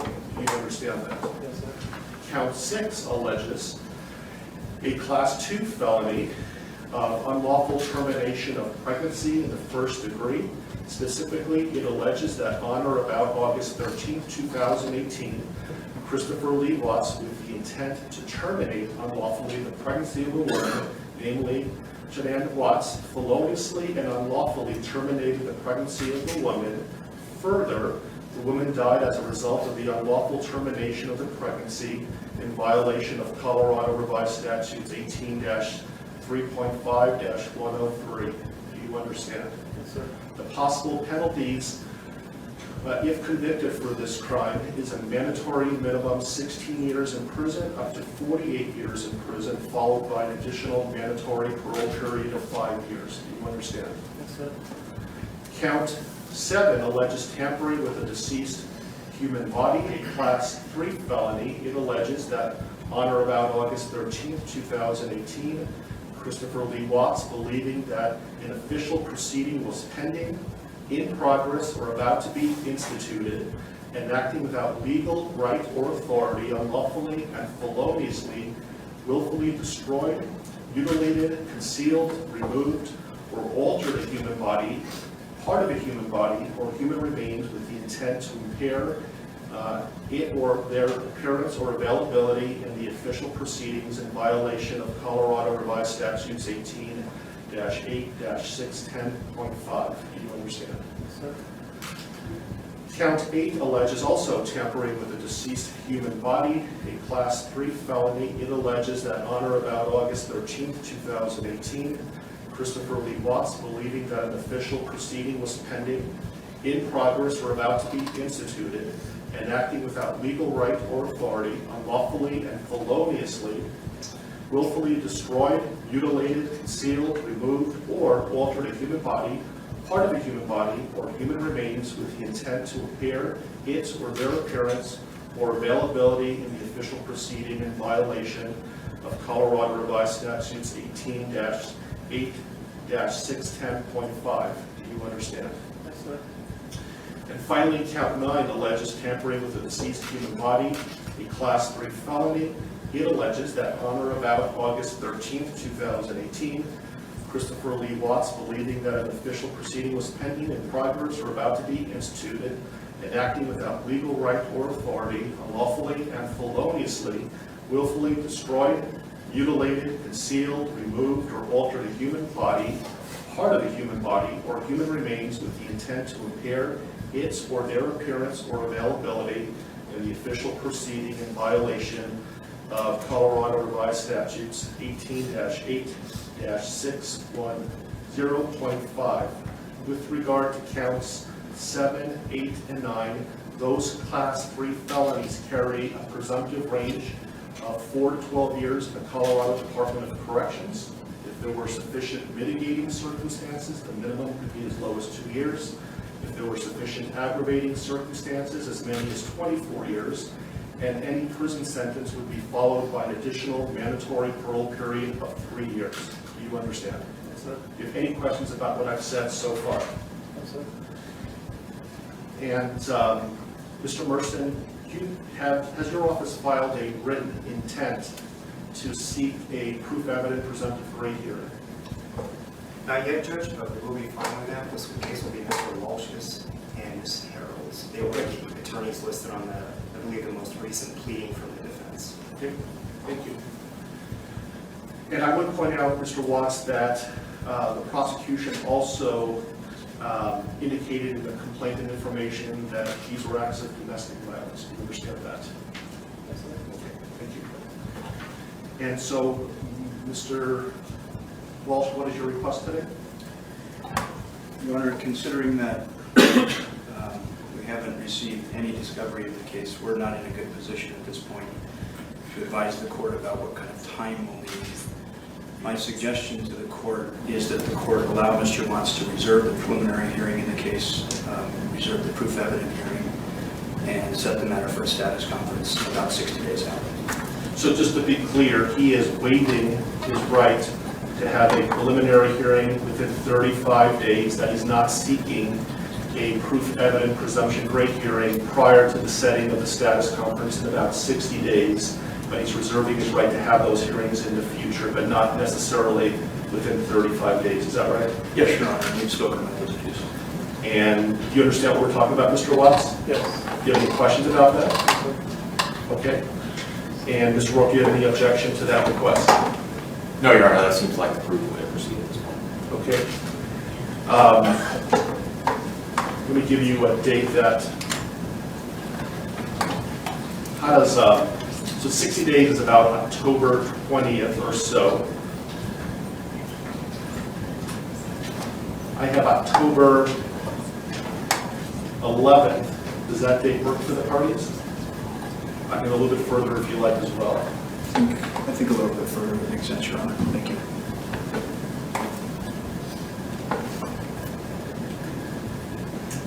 How about November 19th? While we're waiting for lawyers to let me make a record that the court's going to find that Mr. Watts is knowingly, intelligently, and voluntarily waiving his right to have a preliminary hearing within 35 days. And while he has not asked for a proof evident presumption rate hearing yet, I'm told that he will, but he's not requesting that hearing prior to the status conference that we're setting today. Agreed? Yes. That date works fine with the defense, Your Honor. Thank you. Your Honor, I spoke to the Rusiks, and that is fine with the people as well as the victim's family. How is late morning on November 19th? Anytime, Your Honor. Late morning is fine. Very good. How about 10:30? That'll work with people. And that will be in Division 16. I apologize for the bouncing around of division, but my courtroom obviously is not big enough, and I will keep you updated on where the divisions are going to be, but the next court date will be in Division 16. Are there any other questions, comments, concerns, anything that we can address today before us recessing? I think there are a couple of things outstanding, Your Honor, and first I wanted to address one very ministerial point of clarification with respect to the standing decorum order that the court entered yesterday. By its terms, and when the court defines the applicable areas, that includes my office, specifically the boundaries of the district attorney's office. I just wanted to make a request for clarification that the terms of this order do not apply to the conduct that occurs within my office itself. Agreed. Thank you. Otherwise, I have provided a copy of this to the employees in my office, and we will be providing it to law enforcement after this hearing is on. Thank you. I also intend on issuing a case management order later today, so be on the lookout for that. I don't know if the court has the desire at this point this morning to address a couple of the other outstanding motions that the Public Defender's Office has filed that we had entered or filed responses to. We have not addressed motions 2, 3, 5, and 7. And those are the defense motions 2, 3, 5, and 7. And for the record, our responses were C, D, E, and F. I don't have those motions in front of me, but I know that I issued a number of written orders yesterday. Did you receive those? I received written orders, but not as it relates to those 4, so perhaps they just haven't reached my desk yet. If they haven't yet, I will issue a written ruling. We'll be getting it shortly. But I issued a number of orders yesterday. Your Honor, does that include, I did get the order on motion 5 and motion 7. Does that include motions 2 and 3 then that the court would? Remind me what 2 and 3 are again? Motion 2 is the motion to allow confidential defense experts to be present for any testing. And we did have a bit of additional argument on that if the court wanted to hear it. Motion 3 is a motion for a protective order. I prefer they put it in writing, then I'll issue a written order with regard to that. Is that something that's time sensitive? I think it could be, Your Honor. I can't speak for the district attorney, but it could be. I can tell the court, understanding what Mr. Walsh is referring to in motion number 2, it is not something that is going to occur in the next day or 2, so it's not time sensitive in that respect. So you'll be received, if you want to put something in writing, you're welcome to, and I will issue a written order in a timely manner. Does the court want to give us a deadline for that? Sure. When would you like to file a response? I can have it done in a day or 2. Okay. And so, do you have control, Mr. Warren, as to when the testing is going to occur? Absolutely. I can certainly make clear to our forensic agents that pending the litigation or the receipt of a court order on this, that we will not do any forensic testing. That'd be great. So did you want to have time to file a reply to the response? If necessary, if I could have 3 business days to file a response to whatever Mr. Walsh files in the next couple of days, I would appreciate that. Okay, so Mr. Walsh, do you have something filed by close of business tomorrow? Yes, sir. Okay, so close of business on Monday, Mr. Warren? Yes, sir. Then I'll have something to the parties by midweek next week. Thank you. Any other issues that we can resolve today? Not from the people around. No, Your Honor. Okay. Okay, we are in recess. Thank you for your time.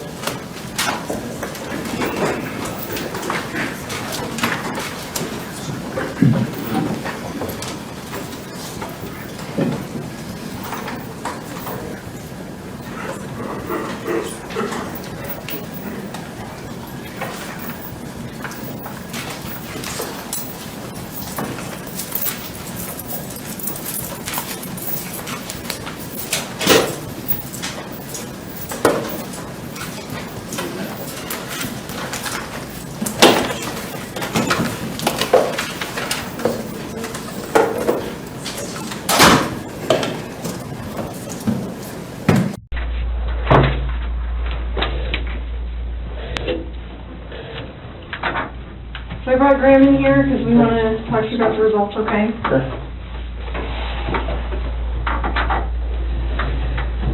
So it is completely clear that you were not honest during the testing, and I think you already know that. You did not pass the polygraph test. Okay. Okay. So now we need to talk about what actually happened. And I feel like you're probably ready to do that. I didn't lie to you on that polygraph, I promise. Chris, I know. Chris, stop. It's time. Just I'm stop for a minute. Take a deep breath. I want you to take a deep breath right now.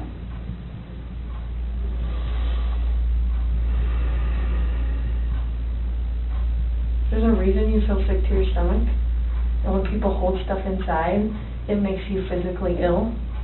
And I can just tell on your face, I could tell from the second you walked in that you were wanting to just come clean and just be done with this. And I appreciate that because you knew sitting down in that chair that you weren't going to pass today. And you knew I was going to find out because I told you that. And then you continued to stay knowing that you could, at the end, say, you know what? I just need to get this off my chest. Like, I just need to tell you what happened. We're not here to play games. We're not here to do any of that with you. We just want to know what happened. So can you start from the beginning and tell us what happened? Everything that I've told you, I did not lie on this polygraph. I don't know how much I could tell you right now. Like, I did not. It's not even an option right now because you did not pass the polygraph. So I know you were being deceptive. So that's not even an issue right now. The issue right now is what happened to Shanann, Bella, and Celeste. That's the issue right now. Okay. Okay. So let's talk about that. I know you want to tell us. I can see it in your face. Holding this lie in is going to do nothing for you. I know this. Like, okay. I'm not like trying to like cover things up. Like. Yeah, but you kind of are because it's normal. Normal people would do that. Normal people that make a mistake initially are going to go, I don't know what you're talking about. I didn't do anything. That's normal. I would expect that. It's just like if you ask your kid, you know, did you write on the wall? And they go, no. And you're like, you have a marker on your hand. Like, I know you just wrote on the wall. And they're like, oh, okay. That's a natural reaction that someone's going to initially lie about something like that and then eventually tell the truth. So this is your eventually telling the truth time. This is where the rubber meets the road, Chris. Like, don't let this continue any longer, please. I'm not trying to make anything continue. Like, I want them back home, like. But you know they're not coming back home. You know that. I don't know in the back of my head. I hope they come back home. But you know they're not. I hope they come back home. Mm-hmm. And I don't know they're not coming back home. Chris, Timmy and I are confused, okay? And here's what we're confused about. I told you that we've done some work overnight. Yeah. I told you that we've got a lot of leads, okay? That wasn't a lie. I know. We know a lot more than you think we do, okay? And here's where we're confused. You're this great guy, and I'm not just telling you that, okay? I'm telling you that because everyone tells us that, okay? We can't find anyone to say anything bad about you. Chris is a great guy. He's a good father. He's a good man. We're confused as to why you're not taking care of your beautiful children. I'm not taking care of them right now? Right now. Where are they? I don't know where they're at.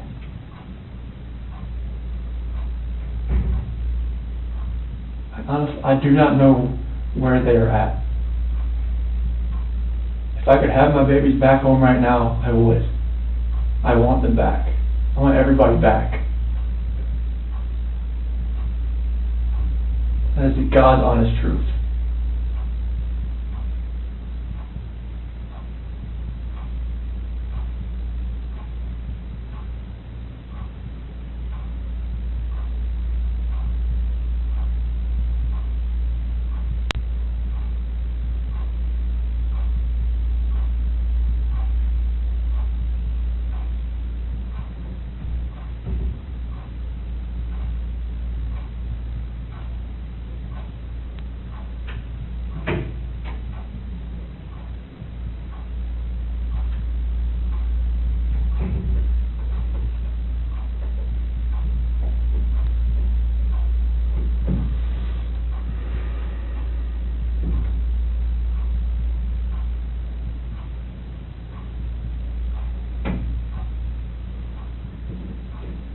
So let's keep talking about your family.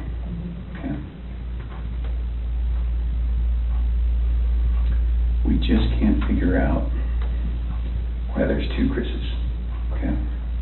We talked about that last night. Yes. We just can't figure it out. There's a Chris, okay? If somebody asked me my kid's child routine, I would say, I don't know, go ask their mom. That's the truth, right? And so it is very surprising to me, and it warms my heart that you're the type of dad who can pack a bag in the morning, and you know just what to put in there, and you know just what to put in there as a backup in case they have an accident, okay? You know what the clothes to put in there, you know what they have for breakfast, you know what they have for a snack, and a dinner, and a nighttime snack. You can tell me the book you read to your daughters, okay? I know you love them. And you're not faking that, are you? It's real, okay? There's a lot of guys who come in here and try to tell me that, and I know they're lying, okay? Because they can't answer those questions that you can answer, okay? But you are here today lying about something else. So we need to talk about that, okay? I cheated on her. I know. And this is very good. I'm not proud of it. I don't think anything like that could happen. I don't think I would ever do it, but I did. I know. Keep going. And she accused me of it. I denied it. I cheated on her, and I feel horrible for it. Like, she was pregnant, and it was. I don't want to. I didn't hurt her. I cheated on her. I hurt her emotionally. I cheated on her. And I feel absolutely horrible about this, but that's what I've been holding. When I didn't go to the Rocky game, I was with her. Okay. I went to dinner with her. Okay. Keep going. That 5 weeks I was alone, I was with her most of the time. Okay. You're doing a good job. This is the Chris that I knew would come out today. This is the Chris who tells the truth because you're a truth teller. When I tell you I fell out of love, it's because I fell in love with her. Absolutely. Okay. I mean, that's God's honest truth. Okay. Who is her? So I don't want to get her involved in this. I don't want to ruin her life. Like, if something like this, I don't want her involved in this. Okay. So can we talk about that a little bit? Yes. I knew that you would say you didn't want to get her involved. Because you'd like to take care of people. She's a wonderful person. Like, I mean, she knew I was married, yes. And I told her we were going through issues, yes. Yes. And I told her that, we were going to get, at the end, like, you're going to get separated. Like, once I figured out what that was, I didn't know what that was going to be. I know. I had no idea. I saw her, took my breath away, and I'd never thought in a million years that could happen. I know. I know you think I'm a figure, but it was. I never felt that way about anybody in my lifetime. Mm-hmm. Chris, that's not your fault. No, I'm just. Well, can we do this? I know you want to take care of her because it's because you're the type of guy who takes care of women. It is. You took care of your wife, you took care of your daughters, you were very good at taking care, and you want to take care of her. So can we make a deal?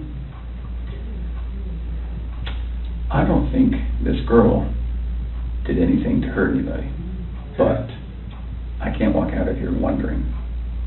So can we leave her out of it? Okay. And get back to your wife and your daughters? Okay. Where are they? That I do not know. That was what I was holding back. Like, I didn't know, what I did. I know. Chris, in the interview today, you weren't asked about infidelity. You were asked about... I was holding back from last night. That's not what you feel today. That's not how that works. You would have reactions to every single question, not just the ones that we talked about being important. Like the ones you wanted me to lie about, is that what you're talking about? No, the ones about her disappearance and knowing where she's at, and about seeing her last. I was not lying about those things. Can I tell you what I think? Yes. Okay. So, going into that interview today with Tammy, where we strapped you in, we knew all about Nikki. Okay? All about her.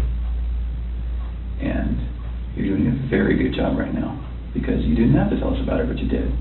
I couldn't hold that in anymore. I know. We could see it in your chest I and can't. in your eyes. Okay? Here's the challenge that we have. We knew about Nikki, and so we didn't need to ask you about her in the polygraph. We just didn't need to, because we knew. Okay? And so that's why we didn't ask you, because we already knew the answer. Okay? We're very, very worried about your daughters and your wife. I am too. Okay? So can I tell you, maybe based on the people that I've talked to, and Tammy's talked to, based on all the investigations we've done, based on your cell phone, both your cell phones, your wife's cell phone, Nikki's cell phone, okay? Based on talking with family members and friends, and based on talking with everyone, here's what we know, okay? And I'm not going to lie to you right now. Here's what we know, okay? Chris is a good man. Everyone said it, okay? I'm not just telling you that because I, want to blow smoke here. You're a good man, okay? Nobody can fake answers about packing a backpack. Nobody. You either pack a backpack for your kids or you don't, okay? This should have been the happiest time of your marriage. Okay? You and Shanann. This should have been the happiest time. She's making a little money. She's making good money. You're making great money. You both have a job. You have beautiful kids. You have a beautiful house. You're in Colorado. Clean air, good people. Okay? And on top of that, you look pretty good now. You're pretty fit. Okay? This should have been a time in your marriage where you guys were happy and thriving and productive. Okay? And I believe that Shanann's the reason none of that happened. I believe that she's a controlling person. Maybe doesn't listen to you as much as she should. I think that she can do whatever she wants and you can't. Okay? I think if you were to go to a restaurant, she would order whatever the hell she wants. And as soon as you order a nice steak, she says, "Whoa, buddy." Okay? A woman that lets her man do all of the backpack packing and all of the cooking. I'll do all the cooking, but she cooks I do some things here and there. Okay. That's because you're a good person, and I think that she started on the path to leave the marriage. Okay. It's ironic that we're talking about you and Nikki. I think that she was the one who started on that path first. What do you think about that? I wouldn't have thought about that. Okay. And the other thing I think is interesting is, even though she is that type of person that's controlling, doesn't listen, does what she wants, is walking away from her kids, here you are defending her. Because to your core, you want to take care of the people you love. Okay. And that's the reason why we want to give you an opportunity today to just help us find them. Okay? Will you do that for us? I'll do whatever I can to help to find where they're at. Okay. So when she asked you, do you know where they are, or are you going to tell the truth about where they are, you failed miserably. Okay. Why? I'm a nervous person. Like every question I asked, every question, it felt like I wouldn't say the right thing. That's not how the polygraph works. I don't know what it reads like. I know she was saying about the autonomy of the process, but I don't know where they're at. Chris, right now your dad's outside. He flew across the country to help you. Okay. You're lying to him.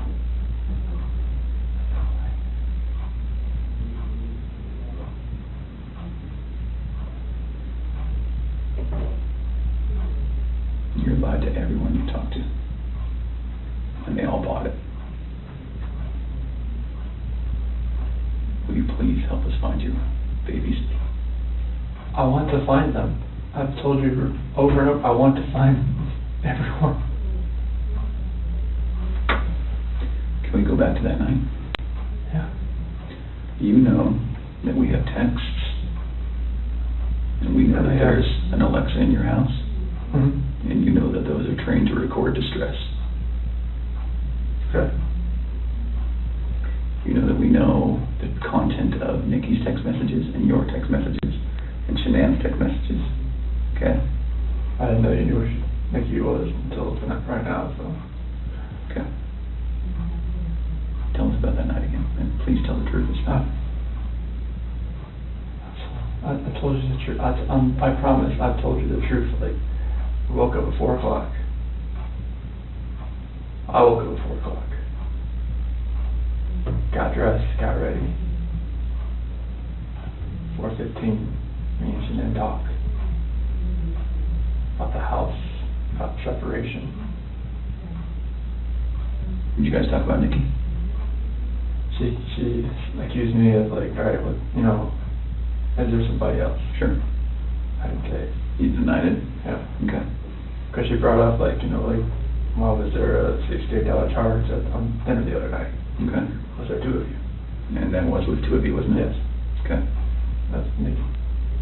Okay, so it sounds like at that time there was maybe you weren't quite ready to just say, man, this is everything. I couldn't say it. Okay. We were already crying hard enough. I couldn't say that. Okay. What did you say? I just told her like, this separation has to go. I want separation. Okay. Was it her idea to sell the house or yours? She initiated the realtor the week before in an email. Why? Because we were talking about the marital issues. She's like, well, you can't afford to live on her own. Well, she can't afford to live on her own, and I can't afford to live on my own. So she was like, we need to just contact Van and see. And who'd you contact? Well, she contacted Ann, our realtor. Ann? Yeah. Okay. Would Ann say the same thing, that your wife initiated the contact? Yeah. Okay. She would. And then on Monday, I texted her to see if what she could do. Okay. And that's in there too. You probably already knew that. Tell me about the pregnancy. Was that your idea or hers? She said she was about 80-20. Well, when we did the pros and cons of it, like after she got pregnant, she told everybody that it was mainly my idea. Is that true? Yeah, I mean, I wanted a boy. Did you want to get pregnant? Hmm? Okay. And then after the fact, she said it was mainly me that wanted it, and she was about, you know, she was 70-30 against it at that point. Like, she would tell her friends that. Yeah. And I was just like, what, 70-30 against it? Like, why? Okay.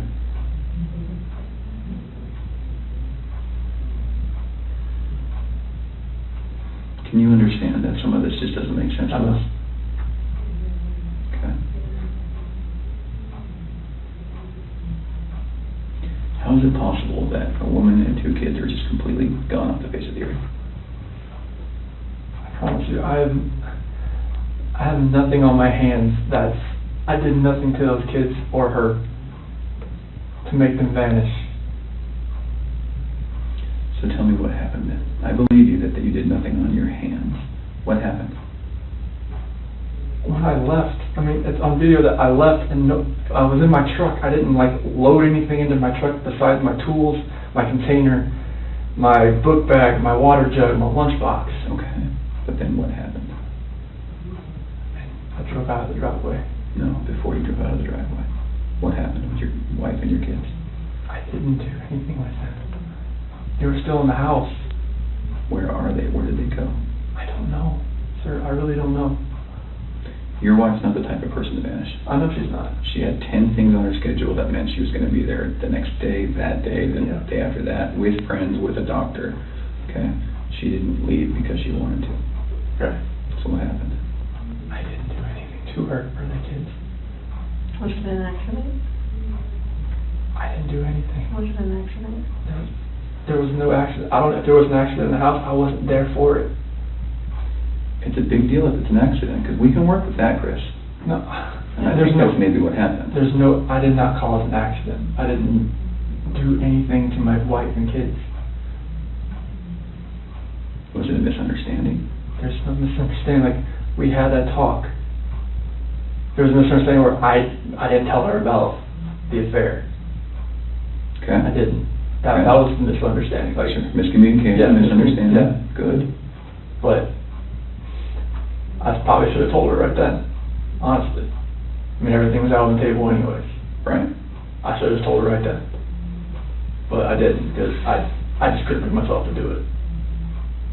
What was your plan? What were you going to do? I mean, how is the separation going to work? Like, once we got separated, I would get my own place, and then 50-50 split with the kids, I was hoping. Mm-hmm. What about Nikki? Take it slow and just see if anything develops, like when I'm, at my own place. Okay.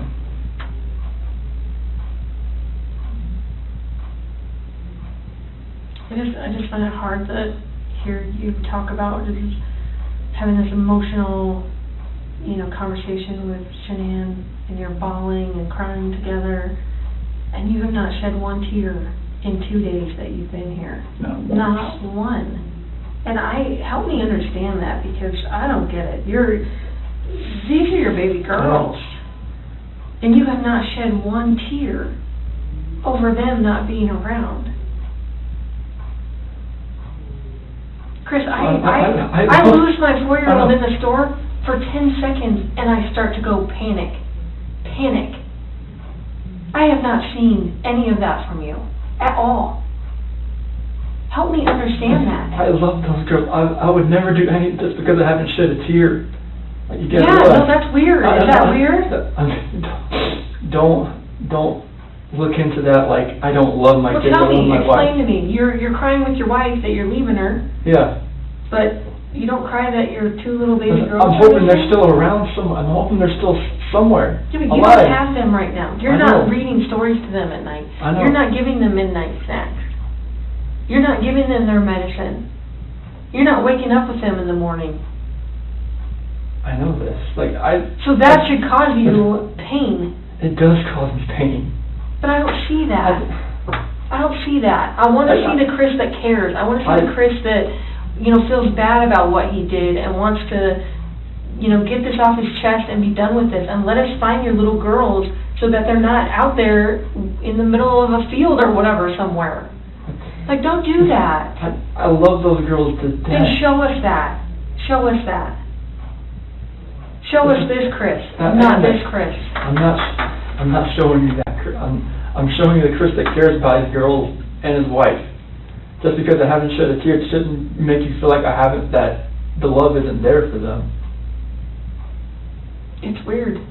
It doesn't make sense to me. I understand that. You have to. I totally see where you're coming from. Trust me, there's nothing. Just because Chris, people can be pushed to the point where they do something that they regret.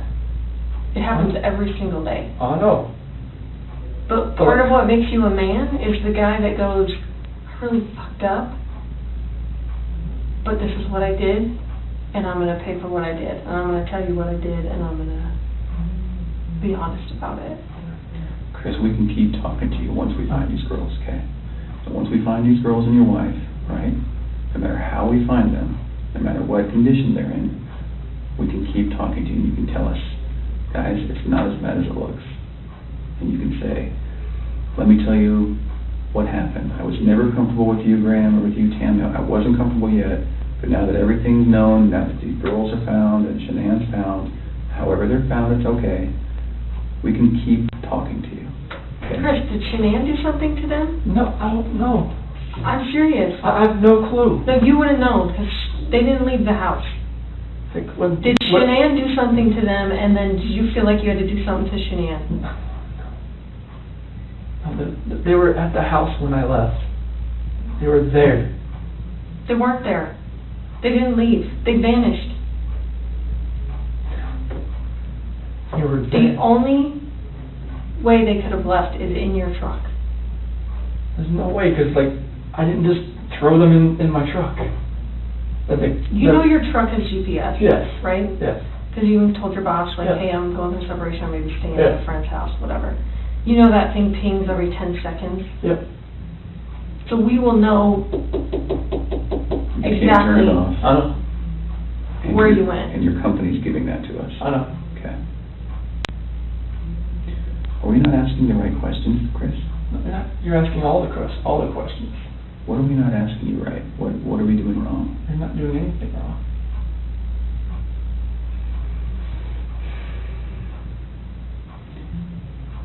Did Shanann do something? If she did anything to these kids, we both love them with all our hearts. There's no way. It could have been an accident. Something happened in the house that you know about. You failed the polygraph test, Chris. This is not about, did you leave and your wife vanished and you didn't know anything about it. That was not what you were asked, okay? Okay. We know that something happened to all three of them. But I want to know, did something happen to these baby girls first that you had to take into your own hands and deal with? You had to clean it up for Shanann.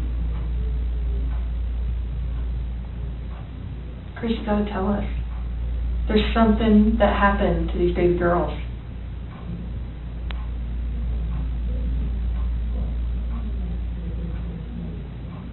Look at them. I know. Before you came in, I was watching videos. We have no doubt you love these girls with all of your heart. I have no doubt. But we make mistakes. And that's okay. It's what we do with those mistakes that make us who we are. Chris, it seems like you're thinking about it right now. What are you thinking about? She couldn't have.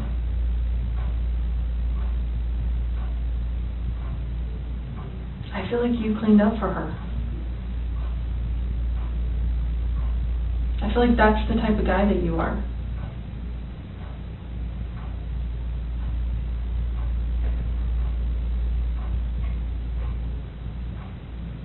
Which one of these has the breathing thing? Well, they both have inhalers, but she has the EOE, encephalitis esophagitis. Did she have problems breathing?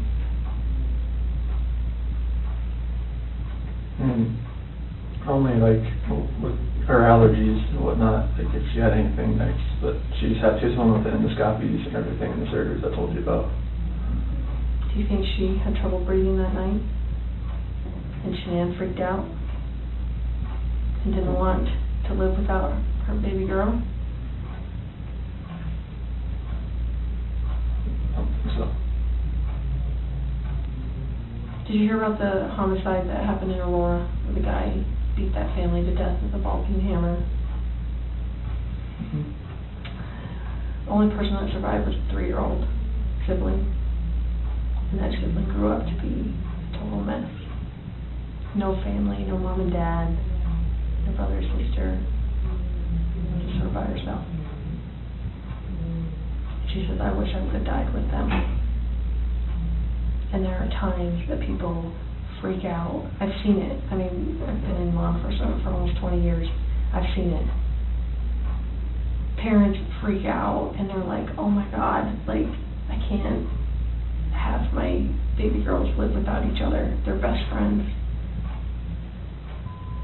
They're like twins. They're, you know, they wake each other up in the morning. And I understand that. We had a mom in Castle Rock that suffocated both her baby girls. She's like, my husband was going to take them, and she's like, I just couldn't handle. I thought I was doing right by them. I thought I was saving them pain. And I get it. Why? How's she saving the pain? Because she didn't want them to have to live without their mom.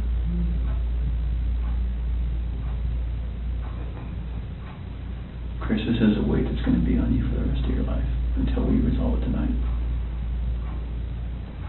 Unless we can talk about this more tonight, this is going to follow you forever. I promise you, when you start talking to us, you will feel better. I know you already feel better about getting the Nikki off your chest. Please don't like involve her in the news or anything like that. She can't do that. You gotta help me. I know. Chris, we're giving you a lifeline right now. You need to take it. You need to reach out and take it. Did they look like this the last night you were with them? She had that dress on, like, on the 8th or 9th. It wasn't in this, but she had that dress on, 'cause I remember I had 2 buttons on the back. I'd take them off so I'd get her pajamas on that night. Did you guys make sure they were warm when you left the house? Make sure they were warm. They're always warm. They always have, when they're in their beds, they're always warm. Okay. Were you guys taking care of them at the very end? They're always taken care of. They never miss a meal.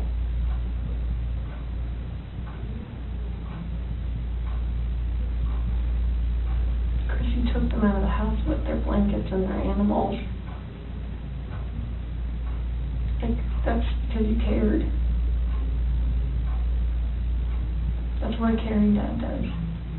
I mean, I'm always caring for these kids. There's nothing in this world or my life.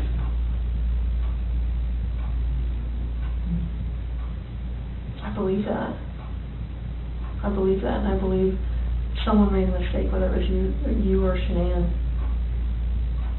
And you either cleaned up after Shanann or you made the mistake. And I mean, I want to believe that maybe Shanann did it and you felt compelled to fix this so Shanann didn't look bad.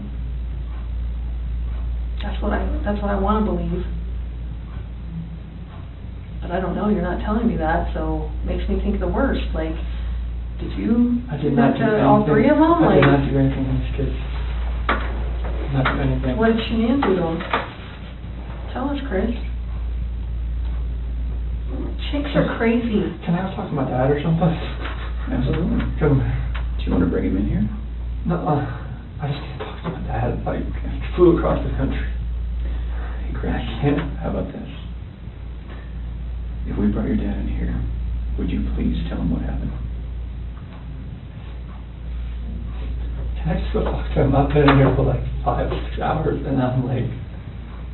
Absolutely. Chris, look at me, man. It's not going to feel any better. He deserves an answer. It's your best friend. There's only one person you wanted here most, and that's your dad. Yes. What would you tell him? I love him, and I just want him to be by my side. Okay. He knows more than we do that you're a good man. And he knows as much as you want to protect your wife, Shanann. I think he would tell you to do the right thing. Before we get him... Can I go out there and talk to him? Well, I don't know that you want to do it out there, because there's a lot of people going through the halls. Should we bring him in here? We'll step out. Okay? Can you 2 minutes with him? Okay. Can we just ask a couple more questions?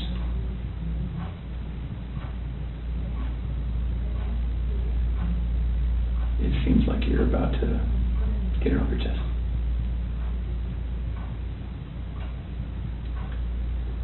Is there any way that you can help us understand more about Shanann and why maybe something happened, so that we don't get a bad picture about her? And what I mean is, what happened that night with her? As far as like after I talked to her? With the girls. Like when we were having that conversation in bed there. Mm-hmm. Like when I talked to her about the separation and the house, and she asked me about the affair, and and that's how that conversation went. Okay. She was distraught. She had like mascara on her face, all that. I mean, it was emotional. Well, how about this? If we bring in your dad, will you promise me that you'll talk to him? I'll talk to him. Okay. Will you promise me that you'll tell him everything? Would it be easier if you told him and he told us? I don't know. Okay. I don't know if that's going to be easy or not. I tend to think it's not. I think you're the type of guy that needs to take responsibility because you always have taken responsibility. You've always made the right choice. So I guess I'm just worried that if we bring your dad in here, that could distract you. What do you think? Distract me from like talking to you? Yeah. I just need to talk to him. Okay. All right. I know you'll do the right thing. I do. I don't know how long it's going to take. I think that you need to think a little bit more about that. Okay? And you need to realize that your dad is not going to stop loving you no matter what you tell him. You are his child, and he will not stop loving you. Never. Ever. And this is not the last chapter in anyone's story. At all. Okay?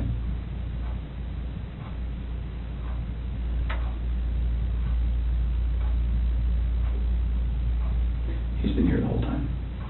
You know, he didn't want to leave you. Have you ever seen, sometimes when an animal's owner dies, they stick around forever? I think that's your dad.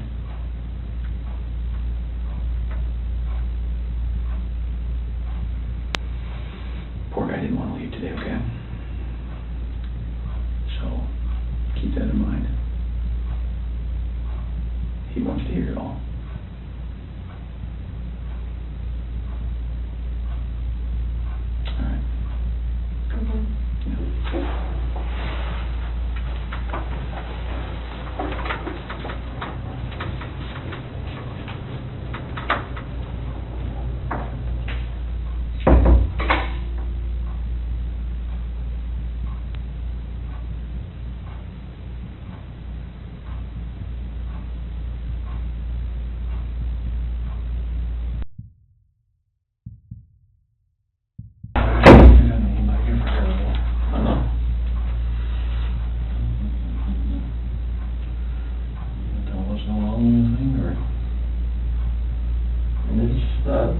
Polygraph failed it. Yeah, because there's too much emotions.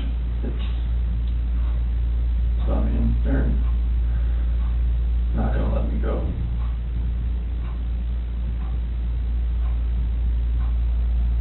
Is there any reason why they shouldn't? They know I had an affair. And they know. I can't complain about that.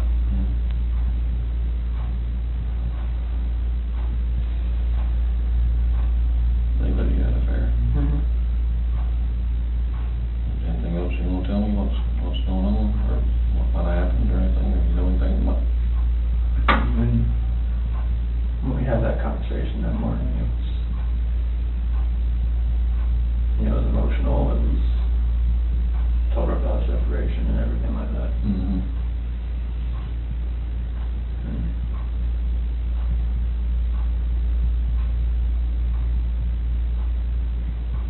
What happened after that? I mean, I went downstairs and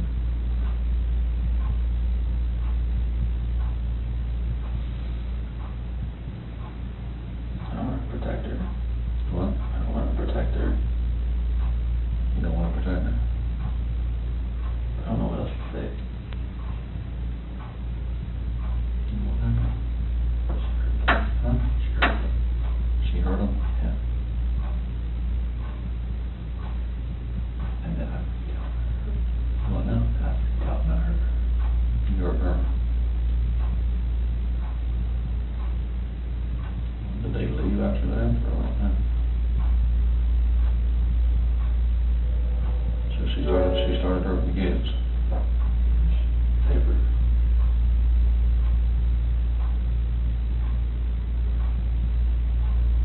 Oh, you guys, what happened?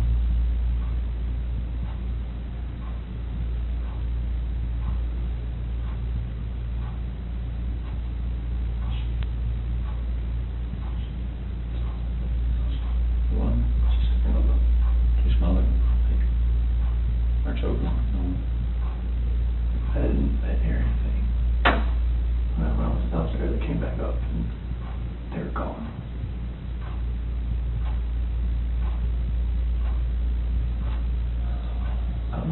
talking to her about that.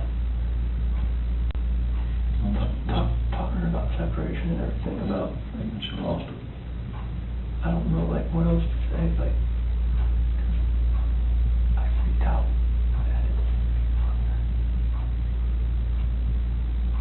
Those are my kids.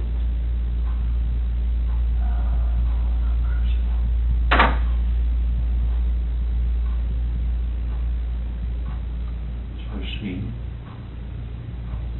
it's not that one time, you were leaving the place and going to work. And she freaked out over the separation and everything. Like, she laid back down, but that's when I went downstairs, but I heard like a little commotion upstairs, but I didn't think anything of it. And then you went back upstairs and she was... Never, I could see, like, she just went out. What, choking her, or... Did she kill her? They're blue. Both of them? Yeah. She choked both of them to death. I freaked out at the same thing.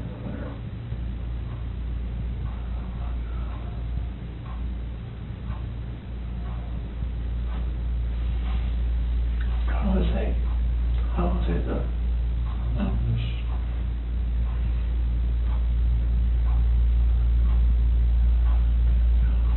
I couldn't, like, call cops about it. So we went to do all the bodies off or something? I mean, I didn't know what else to do. I freaked out. I didn't know nothing else to do. I didn't know what to do. So she killed Lucy C. and choked him to death.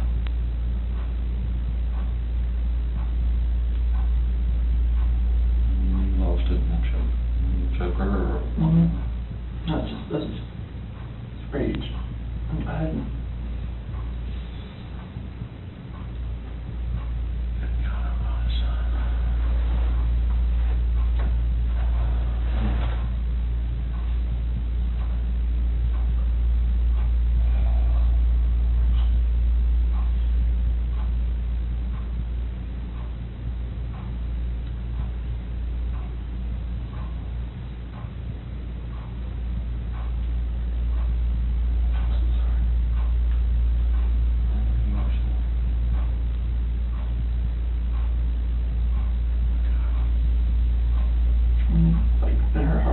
She knew about the affair. She just was waiting for me to say something and for me to deny it again. I think she just lost it. That's when she went off and told her about it. That's when the crying, like, happened. And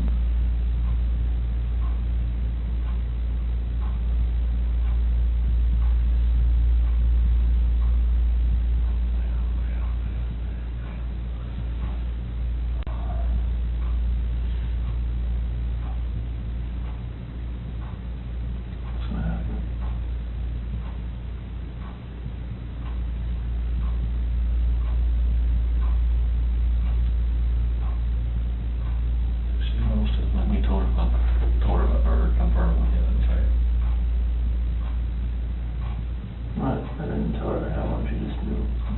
She just knew. I could deny it all I want, she just knew.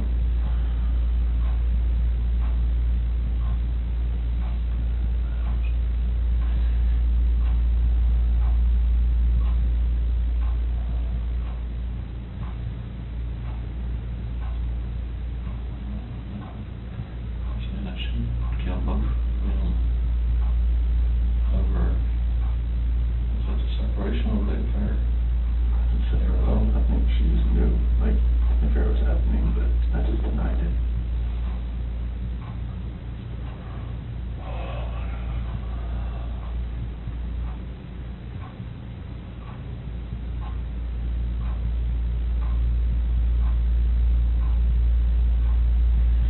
But you told her before on that about separation.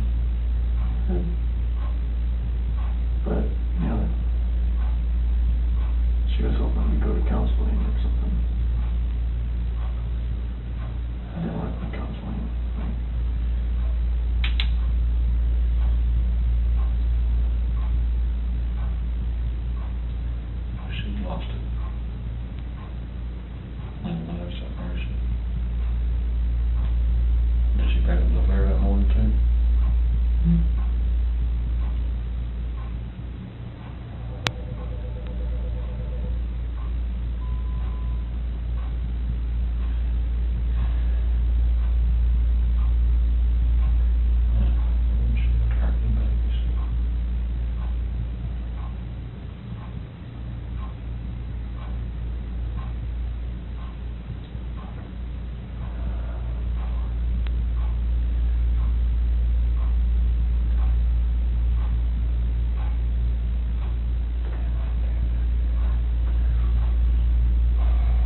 law said it would want separation.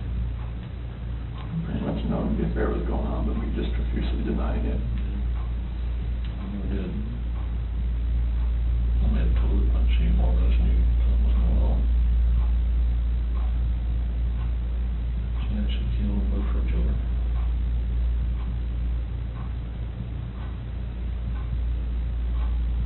And you snapped.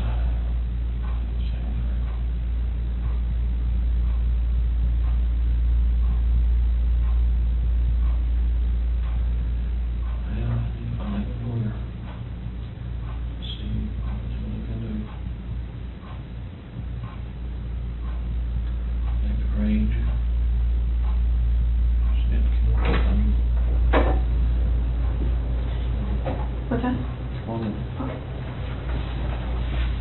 Doing okay? You sure?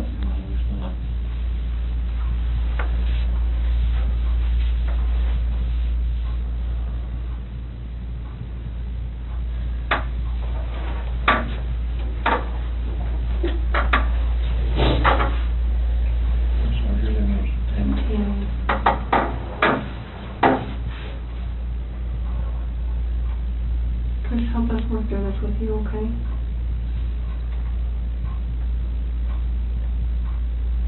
Will you tell us what you told your dad? After that conversation, Water up there, son. no, you're fine. Yeah.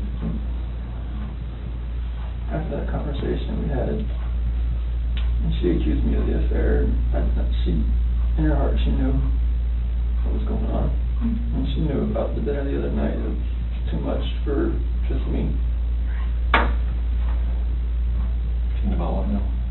When I told her I went to a Rockies game, I went out to bed.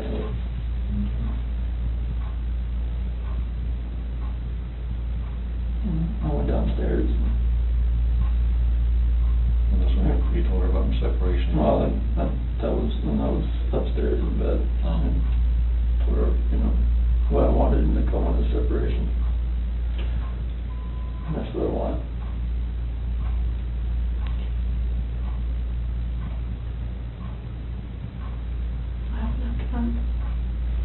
I went downstairs and started packing up a few things. I heard a couple things upstairs, but I didn't think anything of it. I continued this, own thing and get ready to get everything packed up.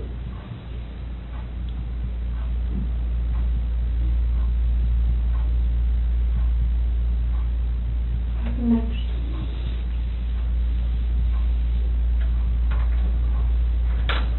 I went upstairs and I was going to talk to her again. And I saw on the monitor, Bella's covers were like pulled off and she was just laying there. She was just hot.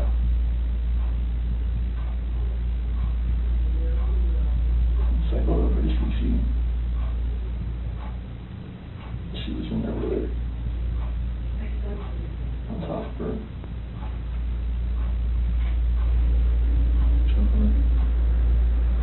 Freaked out. I ran in there and got on top of her.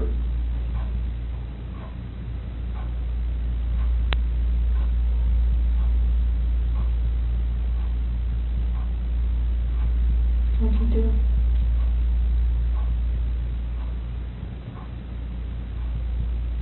Blue.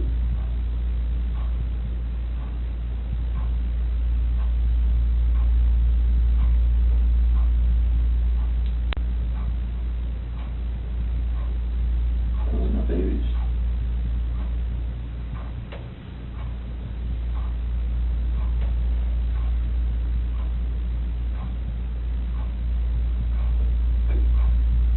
Those are my kids.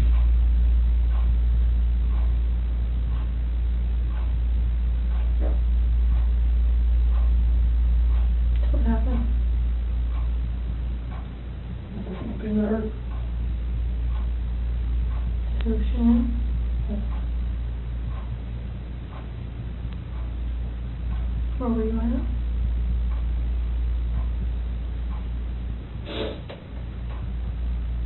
Right there.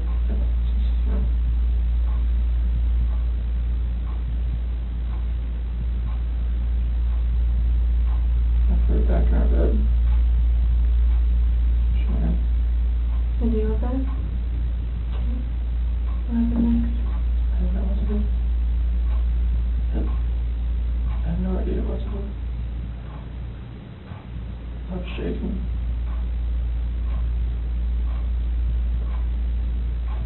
Like both my kids are blue and they're gone.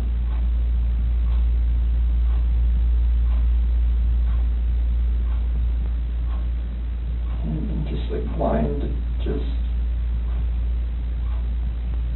I'm not that person, like, I'm just like, she hurt my kids.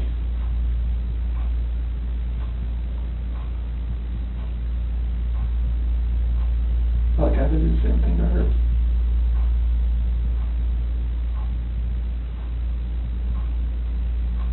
What happened after she was in your bed?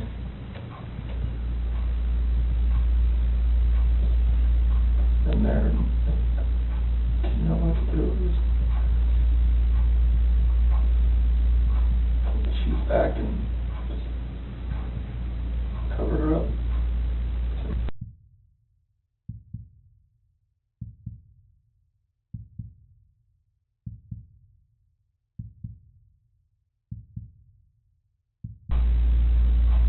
Didn't know what to do.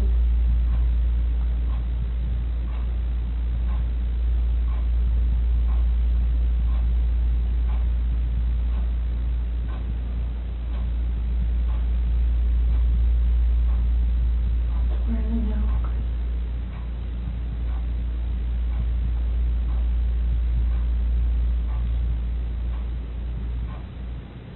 To find your babies.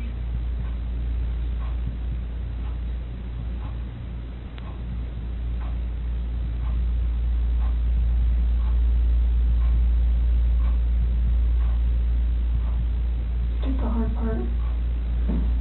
All you have left is to tell us where they're at. We can help you get them out of the cold. They're gone. There's no bringing them back. Well, where are they?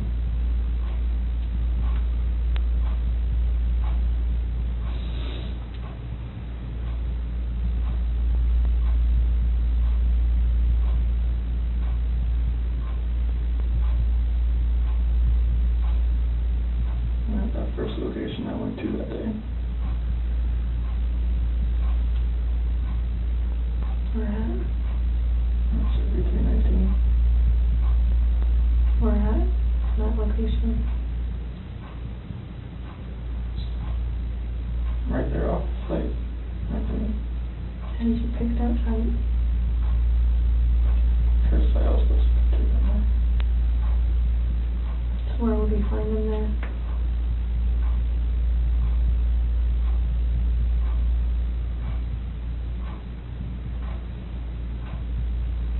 I didn't know what to do. I know. I didn't know what to fucking do. Like none of this made sense. Why would she hit my fucking girls?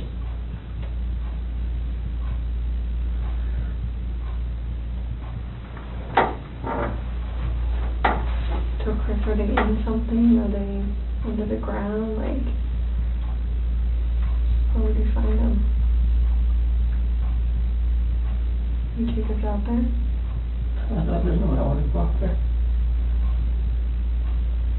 I mean, I will if you want me to. I don't want to go. What if you and me and your dad just drove by and you could just say, right there, we could help you just get him out of the cold, you know, take care of him for the last time.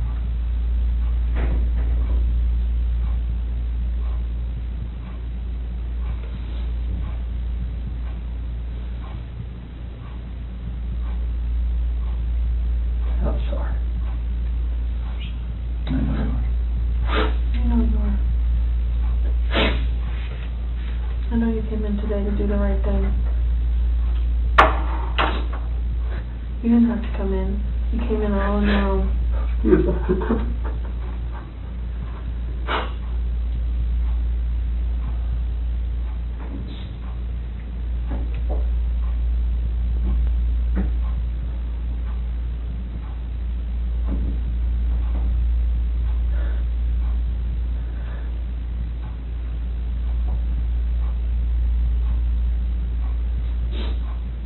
think anything less of me. Huh? She says, please don't think anything less of me. Tell him about that.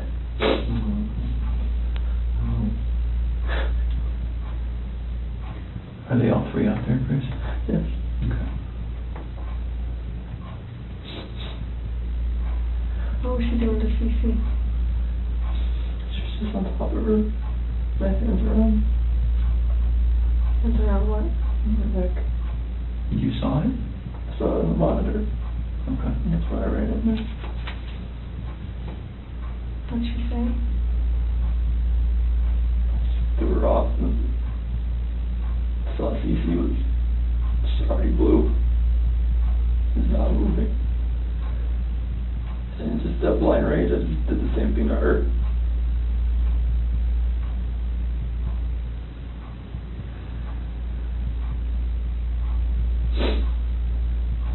Did you ever go into Bella's room?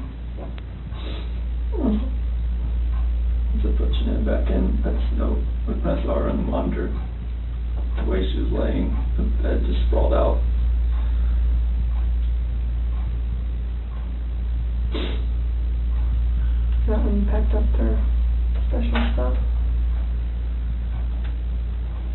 So where'd you put them?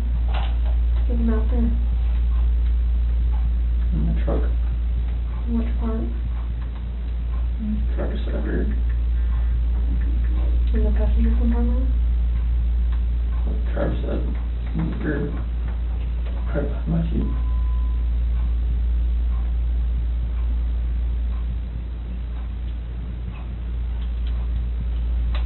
What do you think of on the way out there? There's, and the babies are gone. And I put my hands around my wife's neck and did that same thing. Just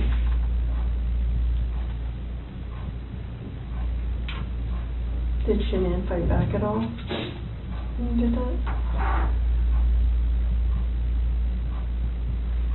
the rage that I had after seeing that, not much.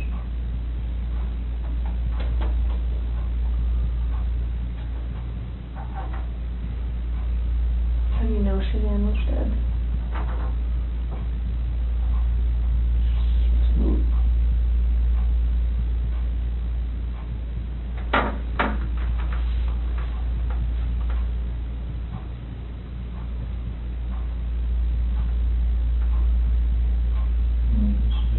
We look on her Facebook page, like 2 days ago. They had this like 4 or 5 foot long baby doll. She had it laying on the couch with a sheet over it. She ended? Yeah. Before any of this happened. Yeah. That's a good point. So I'm thinking it's not a plan. I don't know. That's a very good point. If I can't see it now, I'm blocked on hers. If you look on their Facebook page.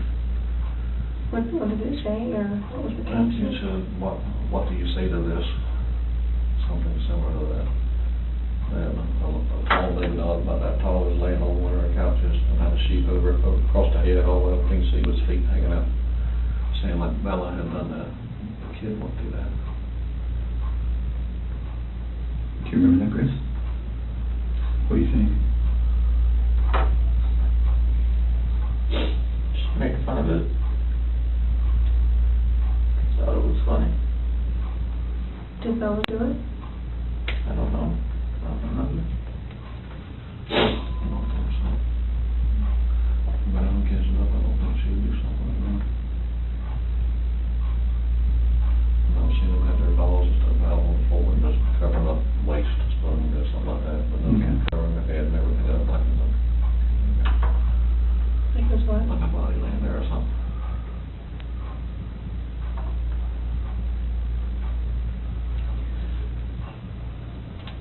It sounds like kind of. I'm sorry, I lied to you. Commend you. I mean, you knew what was going to happen. You stayed for a reason. Chris, you're a good man. I'm not a good man. Well, you stayed. You wanted to talk. You knew it was going to be hard, and you still stayed. That's what a good man does. Been here for 6 hours and 11 minutes so far. I just staring you in the face. We're glad you did. I can see when the rage would come out and see a bunch of kids dead. You don't know. You don't know when you look at Jesus come out and see him move.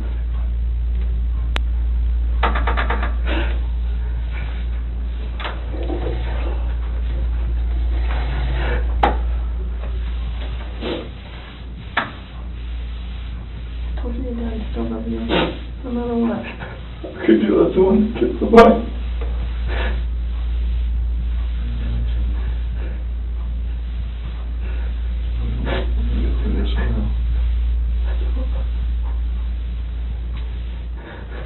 Hey, Chris. Nothing will ever be the same again.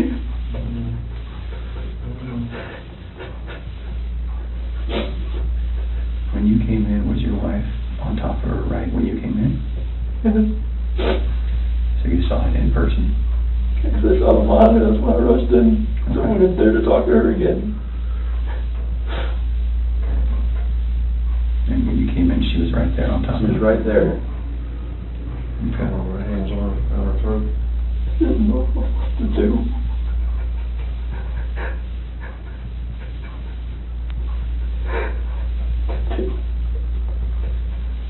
Are you trying to save Cece? Already blew in the face. She wasn't moving. Her head just sprang over left like that.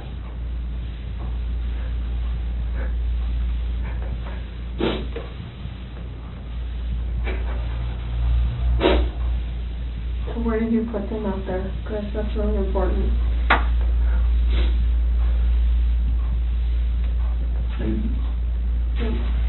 Just put it in.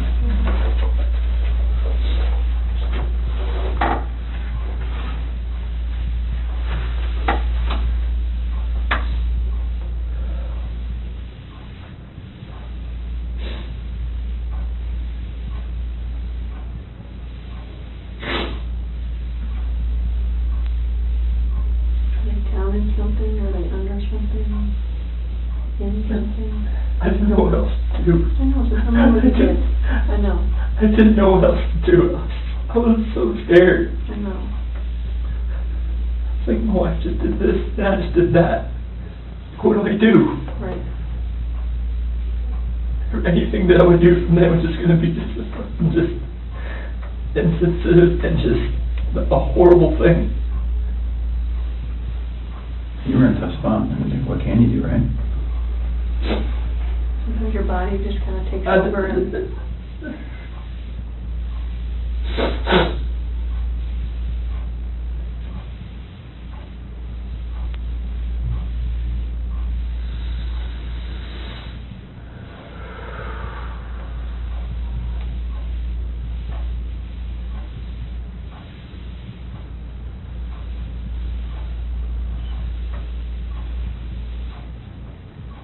So I'm looking at your dad here.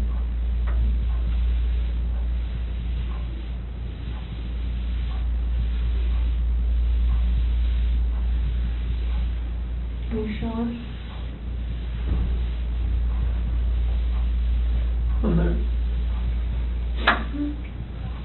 What's going to happen? We're going to help him get out of there.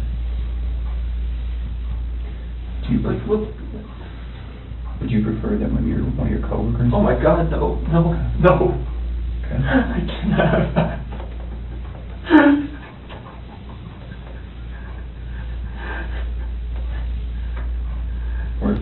You said that everybody thinks I'm a good man. They're going to see this. You're like, what the fuck did you do, Chris? Like, what? Like, why didn't you just go to cops to begin with? Well, they weren't in your shoes. They don't know. I know. They weren't living your life. I know, but still, it's like... People are going to... I can never, like... We'll just go little steps at a time. How about that? I can't have anybody show you out there, let anybody, no coworkers, please. Okay. I mean, they're just going to form their own opinions anyways once they figure everything out anyway. We'll find it anyway. We'll just take little steps tonight then. How about that? Yeah, Do you have to have any of them with you? No? No, we prefer you. Can you and me and Tammy and Ronnie get in the car and just drive out there? General direction. You just point it? Chris, I know they're gone, but they're still your babies, and you're still their dad. You don't want them out there. I don't want them out there. And you don't want someone else to find them out there. You don't, I promise you.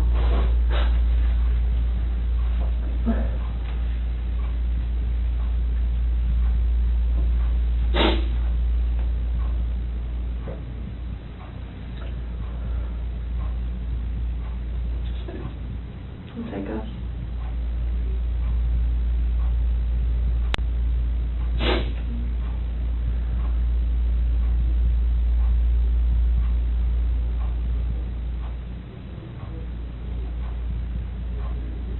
You give us a second so we can kind of get some things arranged. You do that? Ronnie, do you mind staying in here with him?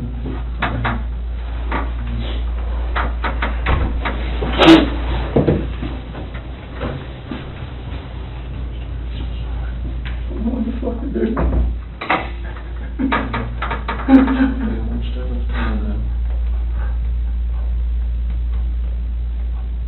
This is fucking horrible.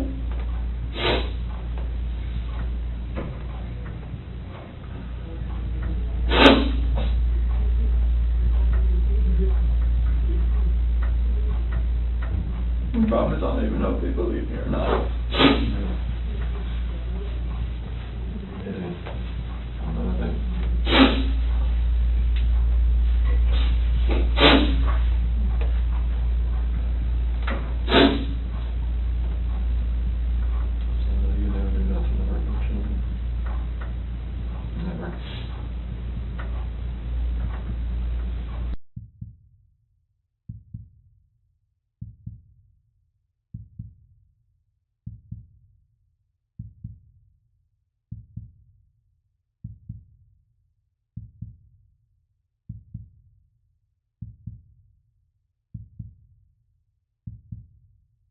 Yes.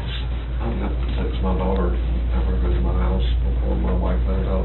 This ain't gonna be on the news anytime soon, or is it? No, not tonight. I can't imagine tonight, no.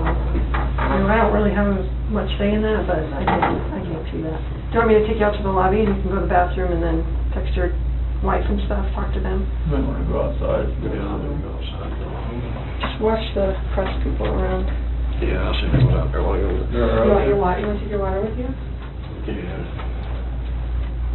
We're going to try to do our best to make sure that we, we don't stand to gain anything by broadcasting any of this. That's not what law enforcement is ever really about. So we're going to try our best to handle that as discreetly as possible, but they're pretty good at what they do too. So I'm not from around here neither, are you? I've only been here a few years. Okay. Yeah. I'm going to find a lawyer or something for, not a public defender, but somebody else. We can talk about that later. Yeah. Get your phone. You got it? Okay. Let's go this way. All right, we'll stop.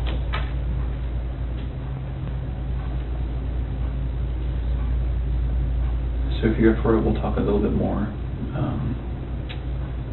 I think we have a picture of, is it Survey 319? I think we have a picture. Kind of walk you through that. I'm sure you have a ton of questions for us about, how your night, month, and week is going to look. So Tammy, I was just telling him, I wanted to show him that picture. Yeah. And then we're going to talk a little bit about how the rest of the night's going to go. That looks familiar to you? What is that? It's the BRC Survey 319. Okay. Whereabouts? Just Shanann and the girls. How old is this picture? Today. That's today.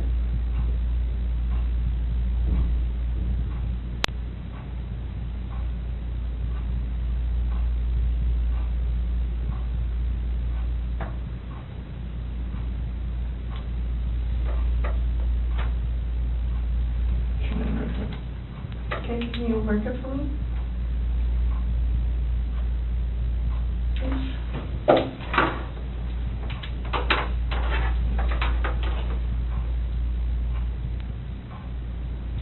the paper, so just kind of, yeah. Is that S for Shanann? Okay, and where are the girls at? Here. In these? So which one is, do you know which one?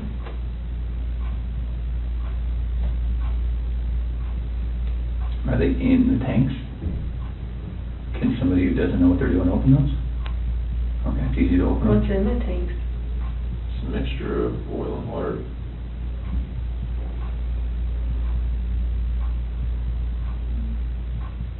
There was a sheet found down here? Mm-hmm. Where's that from? That was what Chanel was wrapped in. What about the girlies? What were they wrapped in? Just in their pajamas?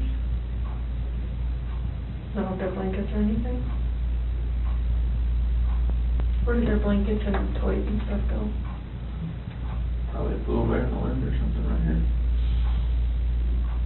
Where did you set them or put them? It was right here, but So how did you dig this out? I'm assuming that's under dirt. How did you dig that? It's a shovel in the back of my truck. That's what I always have. It's like a work shovel? Is it still there?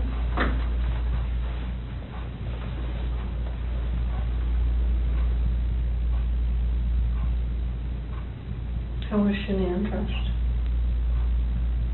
Shirt and underwear. So what she got into bed with? Do you remember what color her shirt was or her underwear? I think her shirt was either black or gray. Underwear was probably blue.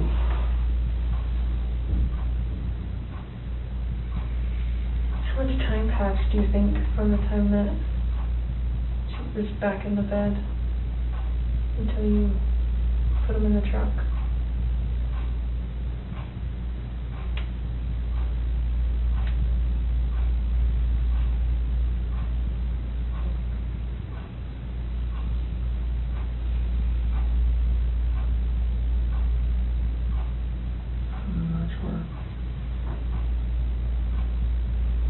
Are we talking minutes, hours, something else?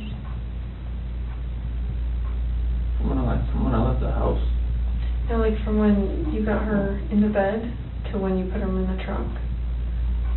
How long a time was that?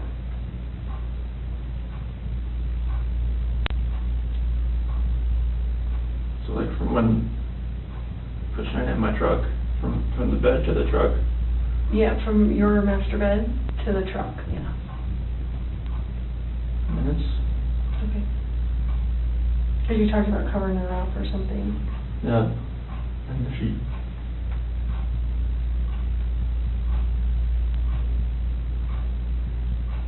Is there anything else about anything out here that has stuff that you've left in certain spots, or you sure their blankets and toys aren't going to be in there as well? Not because it was right here with that sheet.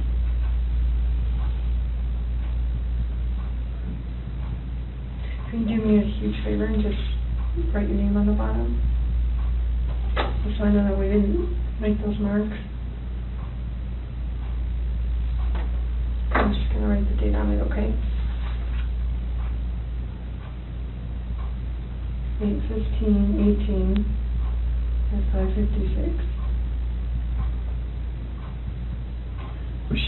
Was your wife wearing any shorts or pants or anything, just under? Okay. Do you remember what they look like? Blue. Okay. Okay. And the girls, do you remember what their pajamas were? They're both nightgowns. Okay. Celeste, I think was that pink one with the like curves on it. Okay. I think Bella's was their unicorn or believe on it or something. Okay. So it sounds like, it feels like to me, now we know pretty well how to go get them. Is there anything else we need to know?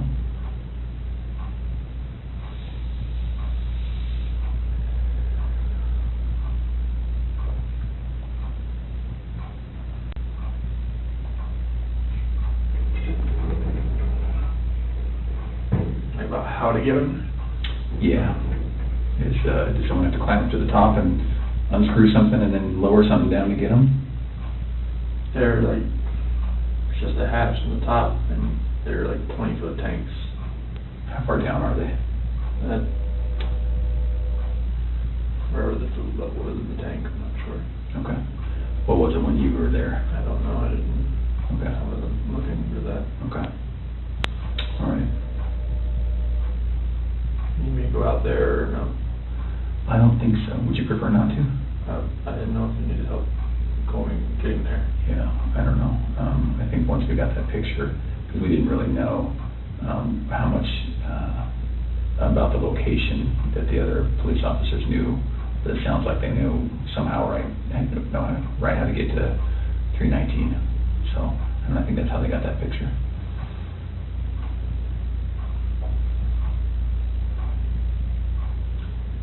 Does your nanny cam? Do you have a nanny cam, right? It's a monitor. Baby monitor. Is it a video one? It's like it cycles back and forth. Between what? Bella and Cece's room. Oh, okay. Okay. Is there any chance it records? No? Okay. I'm just wondering, what do you think ultimately made Shanann snap? Just knowing that I had an affair, and she knew, she just needed me to admit it, and I would admit it. Yeah. Okay. So we just started talking about, I asked him if there's any chance that the nanny cam could have recorded Shanann doing what she did. And then we were just getting into, what Chris thinks about why she snapped. He's just saying, distressed from knowing about the other girl. Knowing, but she didn't really know, right? I mean, In her heart, she knew. She just wanted me to admit it.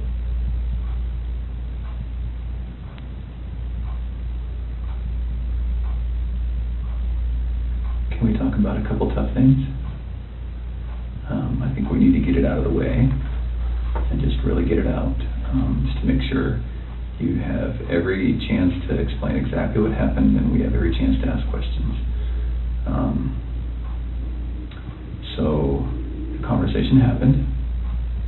You go downstairs. She's still upstairs. And then you see what? I hear just commotion upstairs, just like little noises like that. Okay. Didn't think anything of it.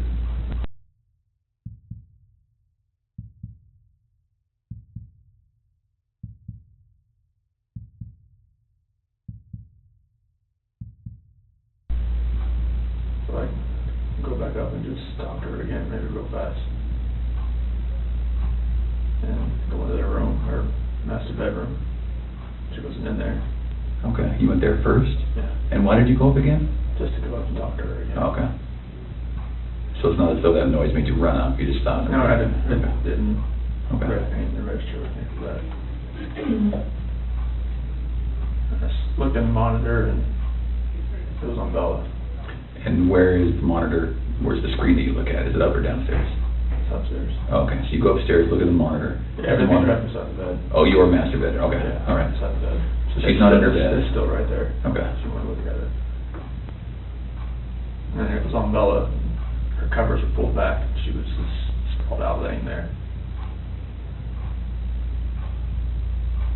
And then it cycled over. So they got 3, 4, 5 second interval between when it cycles from room to room. And it cycled over to Cece's room. And that's when I saw her on top of her. That's when I ran in. Okay. So can we talk about, again, it's very, very hard to talk about, but it's good to make sure that we understand. We don't want anything to be incorrect or inaccurate or anything like that. Was your wife on top of Cece? What did that look like? I mean, was she straddling her? Okay. And where were they? In the bed. On the bed. And so your wife was on top. Was she? That's when I was walking up from the back. Okay. So you saw from the back? Yeah. Okay. But she was doing this? It looked like it was like this. Yeah, okay. And then was she face up, face down, what? Off to the side. Oh, she was laying on her side, okay. And that's when I pulled her off. And Okay. She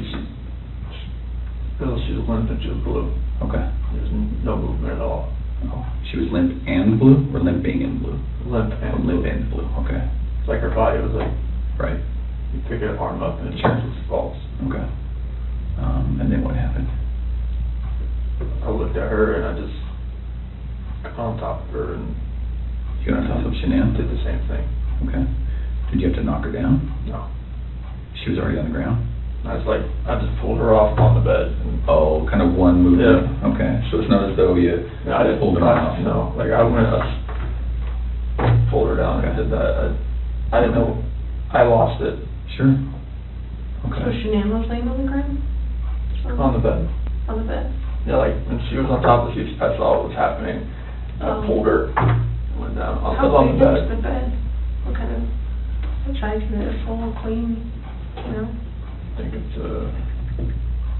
sure it's probably a queen of some sort. Okay. I have a picture of it somewhere, I think.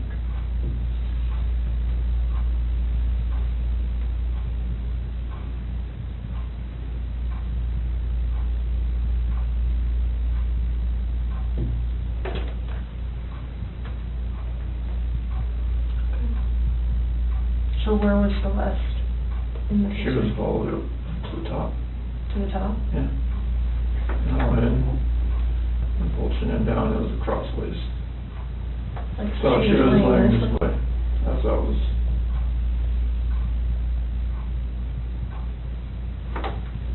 Okay. And that's key room. Mm-hmm. So then, is this picture as you're standing in the doorway to go in? What is that where, okay?